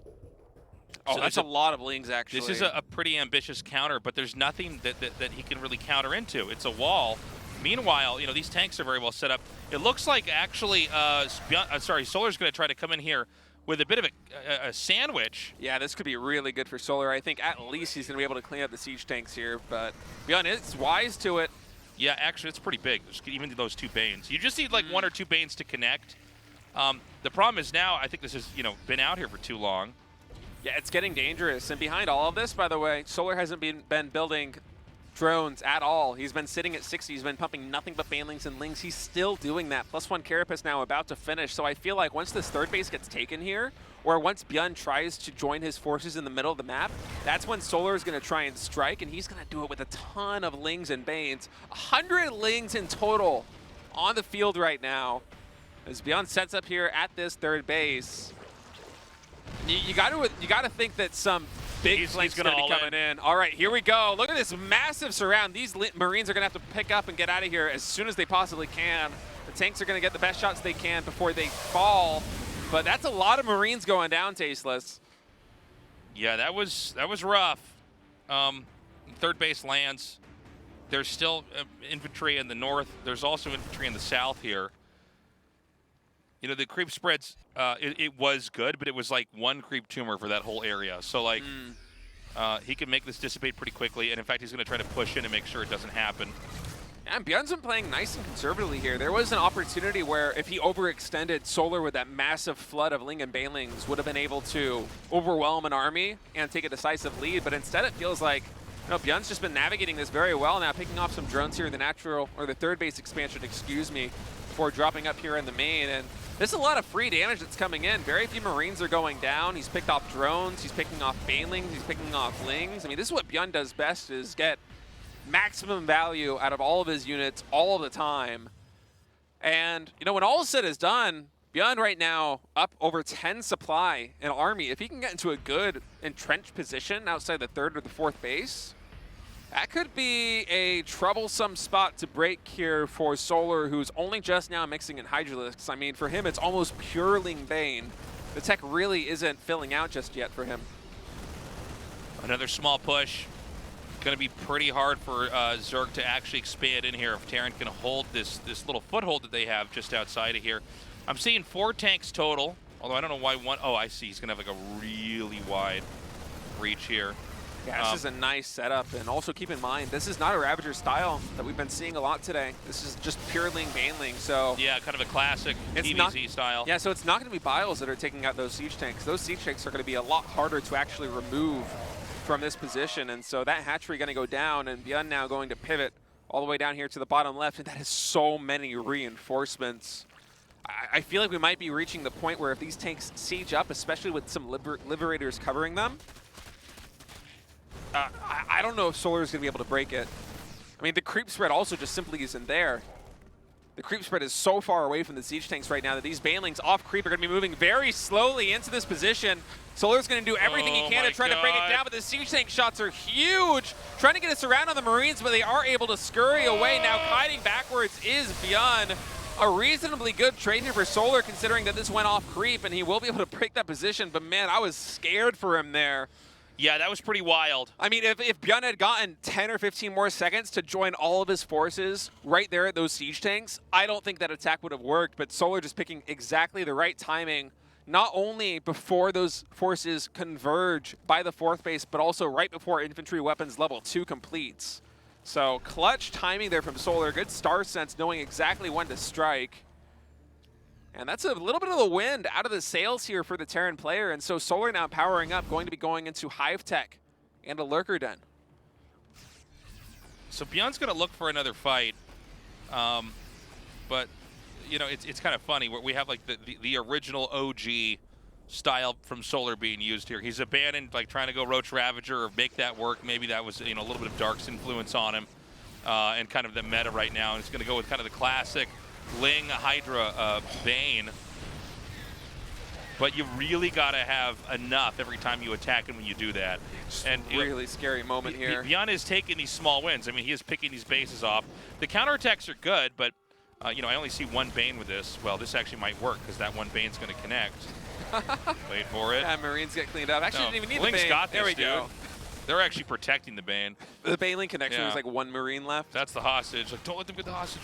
Ooh, Liberator denying some mining over there at the 3rd base. Meanwhile, more Marines coming here into the main will stim up, and that's going to be more drones falling here. Extractor also getting taken out as ByuN, it feels like he's everywhere right now. He's also pushing over here at the triangle 3rd.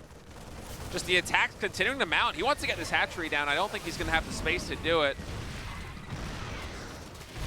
I even forgot those siege tanks were there.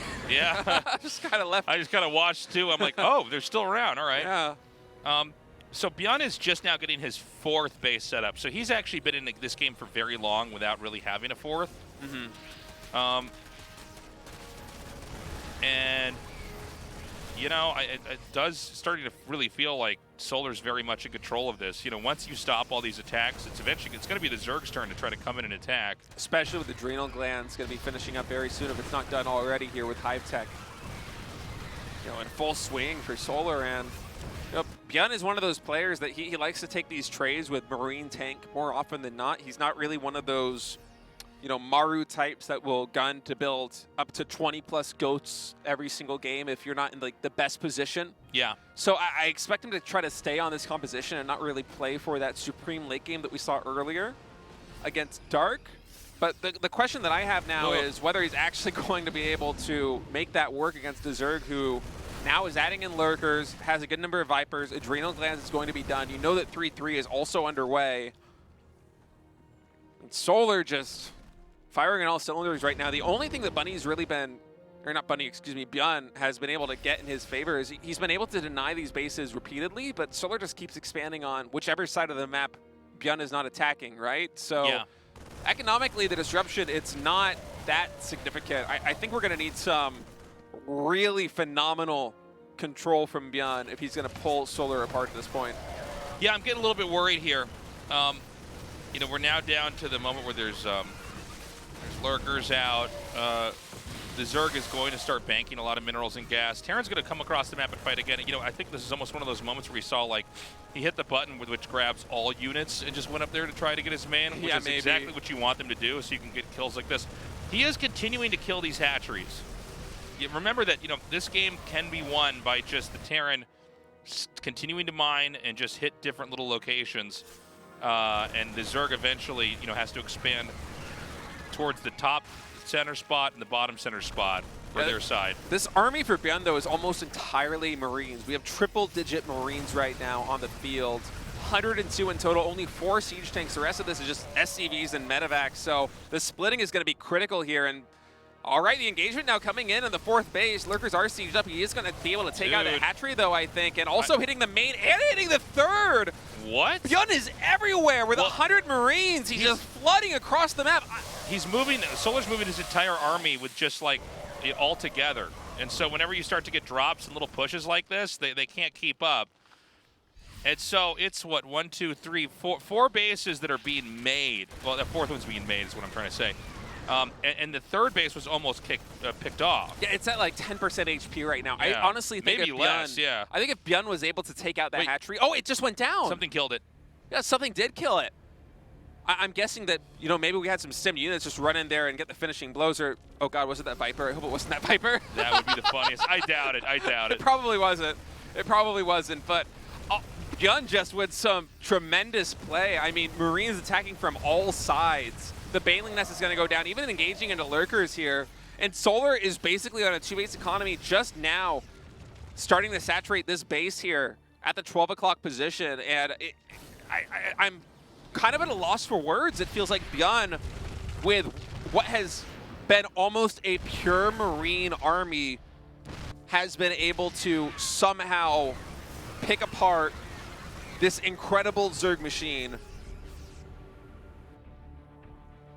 I mean, it really is inspirational. But I do think I'm right about him having like his whole army on one key. It does feel like if you get good enough, you can't actually just move around with, you know, everything bound together, because otherwise small little drops and harasses are going to get you. Those Blinding Clouds really clutch there, as those 2 siege tanks could have had some tremendous shots on those Banes if the Blinding Cloud didn't go through, and Marine's going to join in. The thing is, there's so many Banes, but the tanks are going to be what you need to have. Those tank shots can thin out those Bane numbers, and I think Solar taking a page from history just today, realizing, well, I can't actually overextend with these Banes, because that's how I lost the last game. But Solar is starting to really hurt. Yeah. He's kind of become restricted to, you know, his creep. It's just shored up to the very edges of his base. I think we're basically in the death throes now for Solar. I That agree. 3rd base, the triangle 3rd, it still hasn't been remade. So he's basically, he's effectively on 1.5 mining bases, because the main is almost entirely mined out. The natural's halfway mined out. He doesn't get that hatchery. He's like, oh man, oh, the Vipers! One gets picked off right there. There's only going to be 1 Blinding Cloud available here for Solar, as ByuN just continues to micro away off creep, and his economy is so overpowering right now. Just, I mean, with pure Marine tank medevac, he just continues to make it work against Vipers and Liberators, Hydralisks, Lings, and Banelings. I mean, the army positioning has been so good. The movement's been so good here from ByuN. Solar trying what feels like a last-ditch effort here to try and breach this position. This is over, man. That's it. GG. Wow. ByuN wins. And we're going to have ByuN versus Dark to close out the night. What a win there from ByuN, man. I was so scared watching him just stick with Marines and siege tanks and medevacs throughout the entire game, as Solar, you know, filled out his hive techs. He got 3-3, he got Adrenal Glands, he got those Vipers, he was adding in Hydralisk, he had good creep spread, he had so many bases. And then what felt like in almost one fell swoop, 100 Marines from 3 different locations. You know, there was a drop in the main base, then he hit the 3rd base, and then he also hit the 4th base at the same time. That's what I was going to bring up, Everything. It was like a domino effect. Just everything fell apart there for Solar. We just saw Solar try to move from one area with everything to the next, and it's like, it's too late now. Now you've lost control of the game. You got to make sure Yeah, it can be very tempting, especially in a chaotic game. All right, let's just grab any attacking unit and or all attacking units and just start to hit everywhere. But that's when drops get you. You want to have some units that will never be hotkeyed, that are just there to take certain fights. You want to be able to grab a group of units, send them up to the drop, and then not have that same control group get pulled to the next spot. Short break. When we come back, the final match in the round of 8. Yeah, don't go anywhere.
드디어 카운트다운을 시작합니다. 4, 3, 2, 1.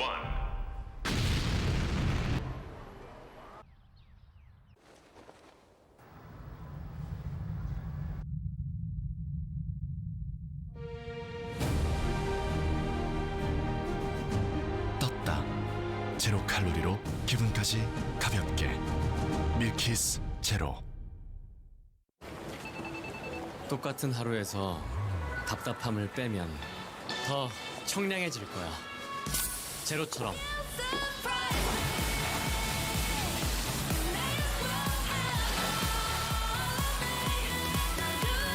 우리 없어도 되는 건 빼고 살자.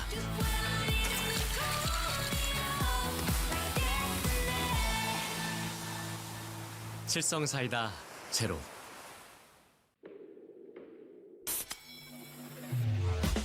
I've been coming up hot for a minute. Everybody know the drop when I'm in it. Everybody know the drop when I'm in it. I've been coming up hot for a minute. Today's matchup. Bunny. Solar. Dark. ByuN.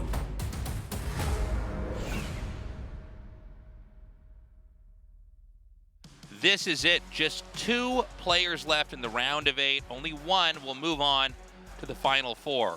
I gotta say, ByuN looking great. Very impressive. He's going up against Dark. Dark does seem to be, at least versus ByuN, untouchable. So I would love to see an upset here. I'd love to be wrong, but right now, I think Dark has this. How about you? I'm right on the same boat with you. I feel like Dark's playstyle in particular against ByuN is just so solid strategically that I don't think that he's going to fall into the same trappings that Solar did in the previous series. And so I'm a little bit concerned here for ByuN, especially considering that he hasn't shown too much of a variety of playstyles so far here today and even throughout the GSL. I mean, I think every single TVZ, with the exception of the last map that we casted, he opened with 2 racks in the natural expansion as a wall-in. And I mean, that's not necessarily incorrect or anything, but there isn't very much variance in the way that he's playing. And I feel like against a player like Dark, I think you need to get some kind of edge if you're ByuN in the early or in the mid game, and then be able to ride that wave. Well, we say that, but then what about that game where he killed all those queens? You know what I mean? Like, yeah, true.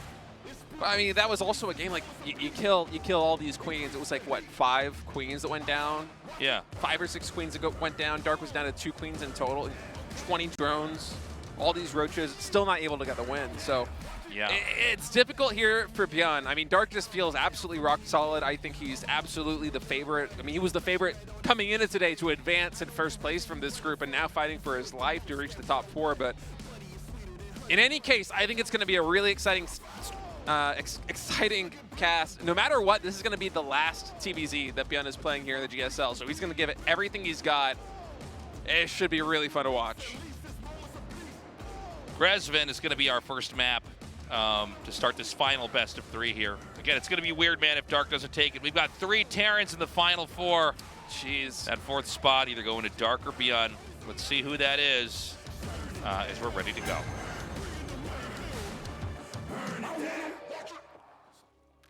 Burn, burn, burn, burn it down. DKZ Gaming. Dark. I've got to ration it. Burns, burns, burns. Gaming too hard. I need my baby powder. All right. I should buy some baby powder, man. Sometimes Shopify Rebellion. if I game too much, I get this like a rash on my hand from like the mouse pad. Mm-hmm. You know what I'm talking about? Little gamer. I don't think I ever get that. I know that some people have that in their mouse hand because they're dragging it too much. I don't have that at all. I wonder if that's a problem with your mouse pad. Probably because you play Protoss. Yeah, I don't even need the mouse at all. I play with an Xbox controller. Yeah, that's interesting. So you get the mark on your hand because ByuN gets that actually on his mouse hand. Yeah, I do a little bit. You get the gamer bump. I've been gaming so much recently that it's just like a callus now, and it doesn't That's bother me. right. But sometimes if I take a break, if I go on vacation, or if I go on like a little bike ride, or for whatever reason I'm not playing RTS for like a couple of weeks, and then I come back, then it's always like, Yeah, you got to break it in. Yeah, The callus isn't there. get a callus. My been- joints start hurting. I can feel my age. I have been just casting this in Valorant and then ASL, so I haven't been able to ladder, but I'm hoping I can come back and still be a callus on that. Because that's what I need to be emotionally if I'm going to ladder up anymore. You were getting pretty high in the ranks too. It's gonna be It hard. was coming along, but you know, Yes. it's like you come back 3 weeks later, it's like, God, they're all doing different stuff now. Like this is just its own crazy ecosystem. Yeah. Oh, I'm so dumb. I saw the pool. I'm like, it's a Roach Warren. No, ByuN just knows how to hold this. standard builds for both these guys. ByuN just going back to his bread and butter. 2 racks Reaper opening here with a CC on the low ground. And yeah, Dark just playing nice and standard. We'll see if he's able to sneak that third hatchery in yet again. See that drone on the mini map moving out now. Should be able to get it. Actually, this time. Oh, he started up some units. I was wondering where those minerals went. But yeah, I'm imagining this shouldn't be too much of an issue for him. I would be surprised if we saw Dark lose, frankly, even 1 link, just with how solid that he's been overall. Yeah, well, this is like usually where he. Oh my God, this is over. Oh my God. 1 link does fall. Actually gets a second one there, so some nice right. early value there from ByuN. I mean, 2-0. that's Move 'em on. basically killing a drone because you know that Dark is probably going to have to rebuild those Yeah, lings sure. right to defend this. So that is a win here for ByuN. So we've got our third Reaper here. Yep. He may try to jump in the main, or maybe not. I'm not sure. Queen's going to come down. He's just going to try to strafe to the side and avoid the damage. Yep, factory back at home for ByuN coming down, so this will not be another 3 or 4 X Marine opening here. I As wonder these, if you damage this enough, if there's some kind of a cute little jab you can have later on. I mean, it's actually lost a lot of HP. You can see he knows. It's actually so funny. Yeah, like I kind of knew that he could do like some damage here. I didn't know that you could actually like bounce the queen. It's at 50 HP, Tasteless. Hold on a second. He can't kill it, but that was really close. That was wild. Yeah, I was just gonna watching. Finish at like 250 or something. Yeah, I think you're just about right. Maybe about 300 HP. Something like that. I'll start regenerating now. 293, but like, yeah, I mean, he almost got that. Pierre just like comes in with like 1 Banshee, hits it twice. If he had made a 4th Reaper, he would have killed it. Well, we do have a starport coming in and a tech lab, so we actually might have 1 or 2 Banshee follow up. We'll see how ByuN decides to use these add-ons as the game progresses. And yeah, I I mean, like I'm just that. saying, like, I mean, you know, a hatchery that's that low, a lot of times you bank on the hatchery losing like half health before you're fully ready to take the push. So yeah, I mean, how many games have we even casted today where these hatcheries get down to like half HP and then yeah, or like even 10% HP. It's like they're like, Mhm. all right, that's it. So that's a nice little win there for ByuN. Also, you know, minor thing, but it controls Dark's creep a little bit. I mean, those were queens that were off creep that weren't able to plant those Chimmers down as early as they would have hoped. So Dark will be down a little bit in tempo in that regard, but you know, otherwise looking good. Just droning up back at home. Raven is coming out now for ByuN. So he can use that to clear creep. He can use that alternatively to he can use that alternatively to send chuck auto turrets into the main. You can also build a second Raven and chuck down like 6 turrets and try to get the hatch. That's like the Gold League Terran strategy right. that I It's would like, do if no, I was playing in GSL. This is what I'll do. So he does show the Raven, by the way. That is Yeah. a big tell. If you see, you know, it's either Medevac, Banshee, or Raven. If it's a Viking, it's all, I guess, its own thing. But, you know. Yeah, 4th hatchery now coming in, or 4th base, I should say, there for Dark, as he actually is building an Acro hatchery here in the main base. So probably not going to be a Roach Ravager style coming out of him. Probably going to play a lot more Ling heavy, I would imagine, here with this extra hatch. And now these Marines are moving across the map. Looks like he's trying to time this out, so the Raven's going to go into the main base at the same time that the Marines will go into the 3rd. But I wouldn't mind this Raven coming back and using it to kind of clear some creep, potentially drop down some turrets. Well, also, you know, in a moment like this, because this is like one of these like no, I'm sorry, it's actually not pre-medevac. It's like what we saw earlier, where it looks like it is, where the medevac show up at the last second. But Yeah, I mean, he's going to come in over here. That low hatchery. All right, the turrets are going to come in. Stim is done, so we're going to immediately start focusing down Queens. One gets taken out immediately. Turrets are doing a great job of taking up so much of the damage here. All these transfuse are popping, and Tasis is huge. This is crazy. He's Oh getting my the goodness. Queens. The hatchery's low. Almost Two every queens, single three queens queen go down. Every queen is going to die. The hatchery is going to Oh fall. my 20 God. drones in total are dead. It's all because of those Reapers early on. They did it. That Raven was so clutch. Yeah. I mean, just absolutely phenomenal stuff there with that Raven. Those auto turrets, they take so much damage, so much fire from those queens. The Lings were surrounding the turrets with their time to life.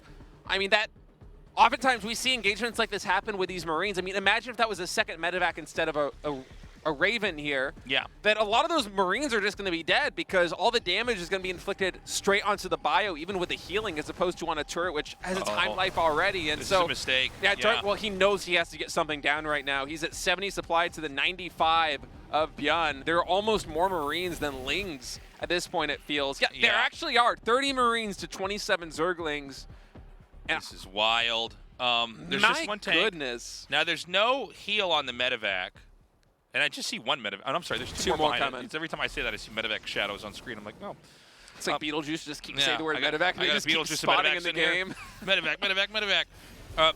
So he's going to stim and come in. I mean, you know, There's you have no a couple way. of tanks. I think this is probably over. Yeah, but I think this kills it. I mean, the Baneling nest is right here, and Baneling speed only halfway done. Dark coming in with slow Banelings to try to connect in one of the saddest surrounds I have ever seen. I mean, the tanks will be cleaned up. The Lings will eventually get on top of these Marines, but that was a very expensive trade there. yeah, Dark brutal is- trade. You could see the medevacs just didn't quite have enough of the heal on them. Yeah, the Marines. Everything was pretty badly damaged. Keep in mind, by the way, that Dark, although he is staying alive, he's doing this by the skin of his teeth. He's at 40 drones to 56 SCVs. Yeah. So he's basically been, he's been building nothing but units to try and survive this. And he's still hanging on by a thread, so this is not looking promising for him in the future. It's a very dangerous situation that he finds himself in right now. And I'm wondering whether +1 infantry weapons is underway, or if we have any, yeah, it is. It's actually almost done. 1-1 about to finish here for ByuN, so he's going to have a pretty large window here where I think he can get damaged, because it's just one evolution chamber here for the Zerg. Oh, excuse me, actually already has Carapace. Wow, he got that early. Yeah, he did. Look, ByuN's going to come in for another attack. I do think ByuN, honestly, like, did pretty damn well, all things considered. Let's also not forget that we had a game where, like, you know, ByuN did come in and kill a bunch of queens, and then he totally got smashed by Dark later on. But losing that third hatch is insane. We don't even really talk about Zergs losing third hatches. It's really like a fourth hatch thing, right? It usually doesn't happen. Yeah, it's usually impossible because, you know, the Zerg has always enough time with the hit points on the hatchery to basically get whatever he needs and then go from there. But again, those Reapers, it's all about those Reapers, really. So he's going to drop over here. He's basically just slowing down mining. Remember that this is a 3-base Zerg effectively until that hatchery's done. Dude, this is really bad. He's not watching this. Guys. Wow. Guys. All right, well, this is eventually going to get cleaned up, but that was insane. How many Lings did he kill? I want to say that was like 20 Lings. I mean, it Yeah. felt like a lot. Like, that's crazy. And these are units that Dark really cannot afford to lose right now. He has 50 Lings in total, which is basically the exact same amount of Marines that we have on the field here for ByuN. And so Dark is going to try and do a counterattack and see if he can buy some space. But you know, ByuN all day, his rally points back at home have been so clutch. Yeah, he's rallied them on top of the depot that's there for the wall. So, like, they're not going to run through. It's still walled in. He's going to kill this hatchery again. Hatchery going down yet again. Ooh, the pickups are so good. I mean, Dark's going to come in here for a surround, but there is just no way he's going to make anything happen. And Dark is now one map win, or one map loss away from being eliminated. ByuN, one map win away from going to the top 4, man. Ooh, what? Dude, what a game. I am, it's all about those Reapers. That was crazy. I can't believe it. We might have 4 Terrans in the top 4. We had the top 8 was 5 Terrans. Yeah. If this Terran wins here, it's going to be 4 Terrans. I was just informed by production. It's been 12 years since we've had 4 Terrans in the Final Four. And I think that's when Artosis went, he said, Gom TVT. Yeah, back in the day. Way back in the day. And, I mean, Terran's having the run of their life right now. It's kind of insane. Well, it's funny, too, because it's dark. We're like, I've been doing this for a long time. I'm pretty... Dark is always the safe bet if you're a GSL caster. He came in looking strong, but I mean, I don't know what to say. Yeah, at the start of the cast today, we were saying that Dark is probably the favorite to get out in first place. I thought he was going to win the tournament, honestly. Probably a battle. Yeah, we were even saying that he's like favored over Maru, but and now I mean, he has that confidence in the interviews too, where you're like, oh yeah, of course. But ByuN, we talked about at the start of that last game. It's like, well, what could he possibly do that could get him ahead to do that? And then that was that one moment we saw. And by the way, I think that's actually part of the build. Is the Reapers going for the third hatch? The Reapers can find opportunity to chip at the third hatch. And I don't think Zergs are used to dealing with that. And I bet there's games where, I mean, think about this. Had he made like a 4th and 5th Reaper, he would have killed that hatch or forced to cancel. So yeah, it's like, one more Reaper would have done it. Yeah. Like an SCV attacking the hatchery probably would have killed yeah. it if he had brought that one out as well. Just a crazy game there from ByuN. Well, let's see if Dark can tie this up 1-1. I just don't know what to expect. We're going to go to Royal Blood here. 3 Terrans in the round of 4. ByuN wins this one. It's going to be 4 Terrans in the round of 4. All right, let's get to it. Take that, aliens. Yeah. Take that, aliens. Human supremacy. Yeah, we invented ChatGPT, not you. Of course, we were going to be here. You're going to lose to the bugs? Dark. They take on life forms, make them their own. Oh, cool, dude. We traveled to space. We did, man. We weren't meant for it. We figured out how to do it with our Shopify technology. Rebellion. We didn't have wings like these Mutalisks just like flying to outer Yeah. space. Like I don't know how that works. Yeah, they have bat wings in 0 gravity? Okay. But here's the thing. Being humans, we never solved it. We went to space and just kept killing each other. Like the apes that we are. That's why we're so good at killing Zergs. That's why we're so good at killing Zergs, No matter what happens, we end up going back to the same broken ways of our primitive species. Whether it be in Star Wars or StarCraft. And I don't know how the Protoss didn't come out on top either. They have invisibility and all that. They can like communicate with their brains and stuff. But they don't have mouths. So it's like they evolved past the need for mouths. Yeah, They're beyond mouths. Well, I don't want to have us do that, or I can't cast anymore. That's going to be bad for my career. It's gonna be. Yeah. It's just gonna be us. You guys just read my thoughts. Like, no, please don't read my thoughts. Like. They would realize how stupid we actually are trying to cast. Wait, is that what you really think about 4 Terrans in the Final 4? Oh man. So we are going to go into this same build, the ByuN Special. Yeah, the ByuN Special. He's really been the only Terran to bust this one out so far in Code S. And in day 1, the round of 16, he was saying in an interview, he thinks that we're going to be seeing a lot of this, so we better get acclimated to seeing this, new meta of TBZ with 2 barracks on the low ground. And then he was the only one to do it, but he's right. We are seeing more of it. We're just seeing more of it from ByuN because he keeps winning, and now he's 1 map win away from going to the top 4. This is wild. And by the way, ByuN, again, another person, it's going to be insane if he's in the Final 4. Yeah. ByuN's been in so many GSLs, as have all these guys, but he's not a guy who's been placing deep, not in a while. I think it's one of his, if I'm not mistaken, it's like his first top 4 or top 8 in like 5 years if he makes it. So it's, a former world champion, but it's a tough feat. And winning the GSL, beating SOS. Yeah. And one of the bigger kind of surprise finals when we had all of Junior Green Wings trying to advise SOS, and ByuN just still did it. I mean, ByuN has always kind of had that X factor to him, right, where he could just kind of do anything. And 2 more barracks going down, Tasteless behind this, so we're going to have another Marine push. He's like... keep in mind, we had a game like this earlier today where ByuN lost. That looked very similar to the game that we just casted, except the hatch rate didn't die, if I'm not mistaken. And I can't believe he's not going for the hatchery. I feel like when we saw the damage done to the hatchery, I'm like, you know what you need to do.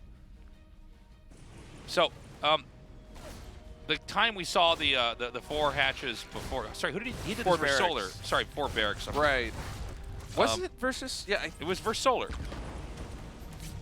Wait. I think it might have been against Dark. The games are honestly, we have so many teams. This is like our Yeah, fifth this TVs is that we're actually- casting today, yeah, and so they're this all is- blending together. I think it was against Dark, but I mean, maybe it was against Solar.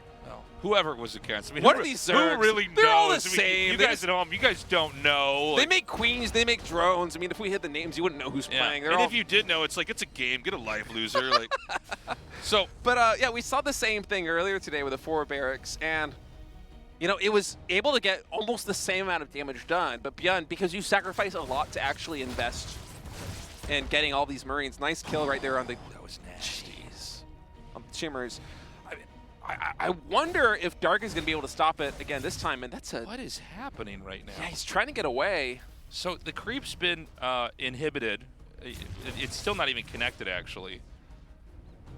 There's 2 Reapers left. I mean, obviously, Reapers, they don't have a lot of value after the first couple minutes. Wait, those were 2 separate tumors that died, right? It wasn't yeah, one tumor. that was 2 separate tumors. One died So to that's the bullet, the other to the bomb. So that's a transfuse. That's gone. And like, think of how key the transfuses have been in holding these Marine pushes so far already. That's just true. one less. I mean, that just starts the domino effect of the Queens dying that much faster should this come in. And Dark is still droning right now. No Roach Warren. It's gonna be Lings for him. He only has 4 on the field. He's at the 50 drone, so he needs to start pumping Lings right now. And I don't think he sees this. No Overlord. No Overlord. No Overlord. 6 Lings in production, so I think he's catching Win, but this is gonna have both Stim and Combat Shields. 10 more Lings in production. This is looking scary. Uh-oh. 3rd CC underway. Dark knows now. Supply He's blocked, supply supply blocked. Only 4 Lings in total on the field right now. 10 more join them. Spinecrawler being more +1 carapace started. What are we waiting for? All right, let's go. He gets the first queen. He does kite pretty nicely. He knows when to dive. Oh my goodness, Tasteless. The Queens are falling yet again. No transfuses left. There's only 2 Lings. These Lings are so far away from completion. They're only halfway done. Oh my god! Oh my god! We have 4 Terrans in the top 4. ByuN wins again. ByuN advances over Dark to go to the semifinals. Oh, I'm in the wrong timeline. I can't believe it. Wow! I can't believe. What year is it? It's 2023. Yes, but who are the final 4 in the GSL? It's 4 Terrans. Dude. I gotta get the DeLorean. Oh I can't believe that God. worked. No Roach Warren over drone. It worked. No It worked. Lings. That was insane. I'm at a loss for words. I mean, that was just twice. No Overlord there. Yeah, The spot. The Overlord was checking the gases at the natural expansion. It wasn't on the little Overlord house. God, ByuN. Seems like it was kind of like he's like, well, this is my build 2 in the best of 3, and it just like works out. It's like, all right. He did it like what? Be the best Zerg in the tournament. He did this like 3 or 4 times today. Yeah. That's so sick. It's a good build too. It's basically anybody who's developing normally will never have that much on the map. And one of the things that's not great about having that much on the map is that if they have any Lings and they just surround you and kill you, you are so boned. You're so dead. But if they don't know it's coming, they don't expect it. Yeah, Dark truly seemed the least prepared for that one. I think he just took a gamble that it's not going to happen again, and he was wrong. He overthought the best of 3. Wow. Congratulations. Yeah, thank you. He swept that win with mass Marines. You beat the Zergs. You're in the semifinals. How are you feeling now? My earphone's not working properly. If I don't understand your question, I'm sorry. Anyways, after I lost against Dark in the first match, I was pretty shaken up. But in between the games, my coach, the doggy,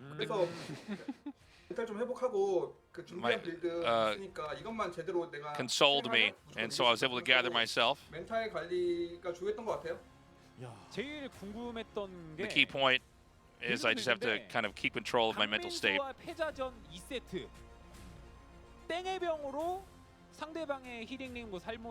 So let's talk about that match against Solar, the elimination match. 이긴다라는 Seems like you didn't really care what kind of units he had. 아니면 손이 가다 보니 해병만 찍게 된 You 건가요? produced so many Marines. 또 이게 이유가 있는데 Pure Marines almost. 손이 막 저리더라고요. How did you come about 손이 저려서 this type of play? 한 I'm not 넘어가면은 exactly sure. 그러니까 답이 없을 것 같더라고요. 여기서 끝내지 않는 I felt 이상 좀 A little bit of pain in my wrist. So that was a bit distracting. 좀 끝내려고 했던 것 And I 같아요. just thought if I lose this game. 까지 지었을 거예요. 어떻게든 끝내겠다 했는데 또 진 줄 알았는데. And so I knew there was no going back in this game. I just got to give it my all. 근데 그 이후에도 박용호 선수와의 경기에도 역시나 해병 위주의 플레이를. Anyways, I was in the lead in the early game. 스타일을 어느 정도 So 노출했기 때문에 I knew I just had to give it my all. 위험하다고 생각할 수도 있었는데 그럼에도 또 해병 위주의. But ByuN, your style has already been revealed. 일단은 준비한 게 컨셉이. Many other players would probably be able to pick up on that Marine push style. Wouldn't they just try to hard counter it? 이게 내가 지금 틀린 건가 생각을 많이 했어요. 내가 메타를 좀 못 따라가고 있는 건가 했는데. Basically, they're asking why did you continue to do the same strategy you already showed. 빈틈이 좀 많더라고요. 그래서 그거를 좀. I was less focused on the strat and more on my mentality. 원래 준비했던 게 있었는데 그 1경기 리플레이. There's so many weak points for Zerg early on. 진짜 다시 한번 축하의 말씀. After the first matchup, I just thought, 16년 이후에 정말 I looked at my replay and tried to see what I did wrong, and I tried to kind of make some small adjustments in that build. 변형 선수의 마음이 Come back. 정말 계속해서 좀 이어지는 시즌이 아닐까 생각을 하는데 팬분들이 많이 기다리고 계셨습니다. Well, it seems like your desperate state really complemented your situation. Anyways, you're going to be in an offline match. Any words to your fans? Before starting GSL, when I heard it was going to be mostly online, I felt very sad and I was a little bit worried. Will this, will there be a chance for me to have another big, match in front of an audience? I put tremendous effort ever since learning about that. It made me more hungry, just like what I did in 2016. So there's going to be 4 Terrans in the semifinals. I think they're all good. I think they're all good at the matchup Terran versus Terran. I think it's going to be a fun Final Four. So I hope you guys tune in, and I hope you guys all show up. 온라인이라서 그렇게 잘하는 거다. 오프라인이니까 좀 편할 거다. 이런 생각도 좀 있나요? 그 김도욱 선수 이전에 제가 온라인 최강자였거든요. 그 정도 그 기본을 좀. So I would imagine that if you're even playing, since it's been online, I guess that has made you more comfortable. Oh, and they're asking about Kira as well. He says, I think Kira is one of the hottest Terrans recently. Personally, though, mentally, I prefer to face Kira over Mario. I'm more comfortable with that, so I can't complain. All right, congratulations again. He says, thank you. Bye-bye. Well. What a day it has been. What a GSL Codas, 4 Terrans at the top 4. And we're getting ready to head to the offline portion. Tasis going to be back in an arena with a live audience. I cannot wait. I am excited, and I hope you guys do come down. Look, I can't believe it either. Hero got knocked out early. Classic didn't make it. You would have thought one of our Zergs would have moved on, but wasn't the case there either. And this happens. Sometimes we have these funny growth spurts for one race as far as understanding goes. And so here it is. It's going to be Cure versus ByuN for match 1. Then Bunny versus Maro for match 2. Those are both going to be best of 5s. It's this final day, it's the same that we used to do in Super Tournament. So the finals are on the same day as the semifinals. It's going to be at Jomshil Station at the Coliseum Studio. I'm going to post this on my Twitter. State will do the same. The tickets go on sale tomorrow, so like 20 hours from now. Yeah, about 20 hours from now. Tomorrow, 5 p.m. KST. They're probably going to sell out very quickly, so get those as soon as you can. Try to get them fast, because I would imagine, especially with just the lack of live events for StarCraft 2 in Korea this year, where normally we have, I don't know, like 40, 50 days of StarCraft 2 events in a year here in the country. You want to grab those tickets. You need to bring ID. So get the ticket. It's going to be at that website. I've been told that will work for you. You don't need to have Korean money. Make sure you're checking the settings on that. because occasionally people will tweet at me saying that it doesn't work, but Ticket Link will work. It should accept your dollars or whatever else. And bring ID. Yeah, bring your ID. Every event we've ever done here, someone doesn't get in. So just, which sucks. And some of these people fly in and they're in nice hotels and, you know, they got to go watch on their phones at a coffee shop or a bar down the street. So just be ready. Do check out the ESL SC2 Masters Summer 2023 Regionals as well when our events are not on. The finals are going to be 1 week from now. It's going to start 30 minutes earlier. Yes. It's going to be a lot of fun. And you have to get those tickets to that site. Yeah, and make sure that you go. Not at the door. Make sure you go to the Vita 500 Coliseum. It's not the normal GSL at the studio. Yeah, not in Samsung. It's at Jamshil. It's at by Lotte World. By the tower. Yes, but Jamshil Station, Jamsil. And then if you find Lotte World, probably come a little bit earlier. It's actually not the easiest studio to find. Lotte World's easy, but then you got to wander around there and you'll find it. There's helpful people that, you know, provide information at the counters and stuff like that. Not just for Africa TV, but just around that building. And I'm sure you could track somebody down and ask for directions to the Coliseum. And it's going to be a fun, long evening. A lot of great games. I've always enjoyed doing the round of 4 and the finals in the same night. It's very hype. It's pretty hype, man. It's going to be a lot of great StarCraft. And, I mean, 12 years later, 4 Terrans, man. That's wild. Yet again? That's wild.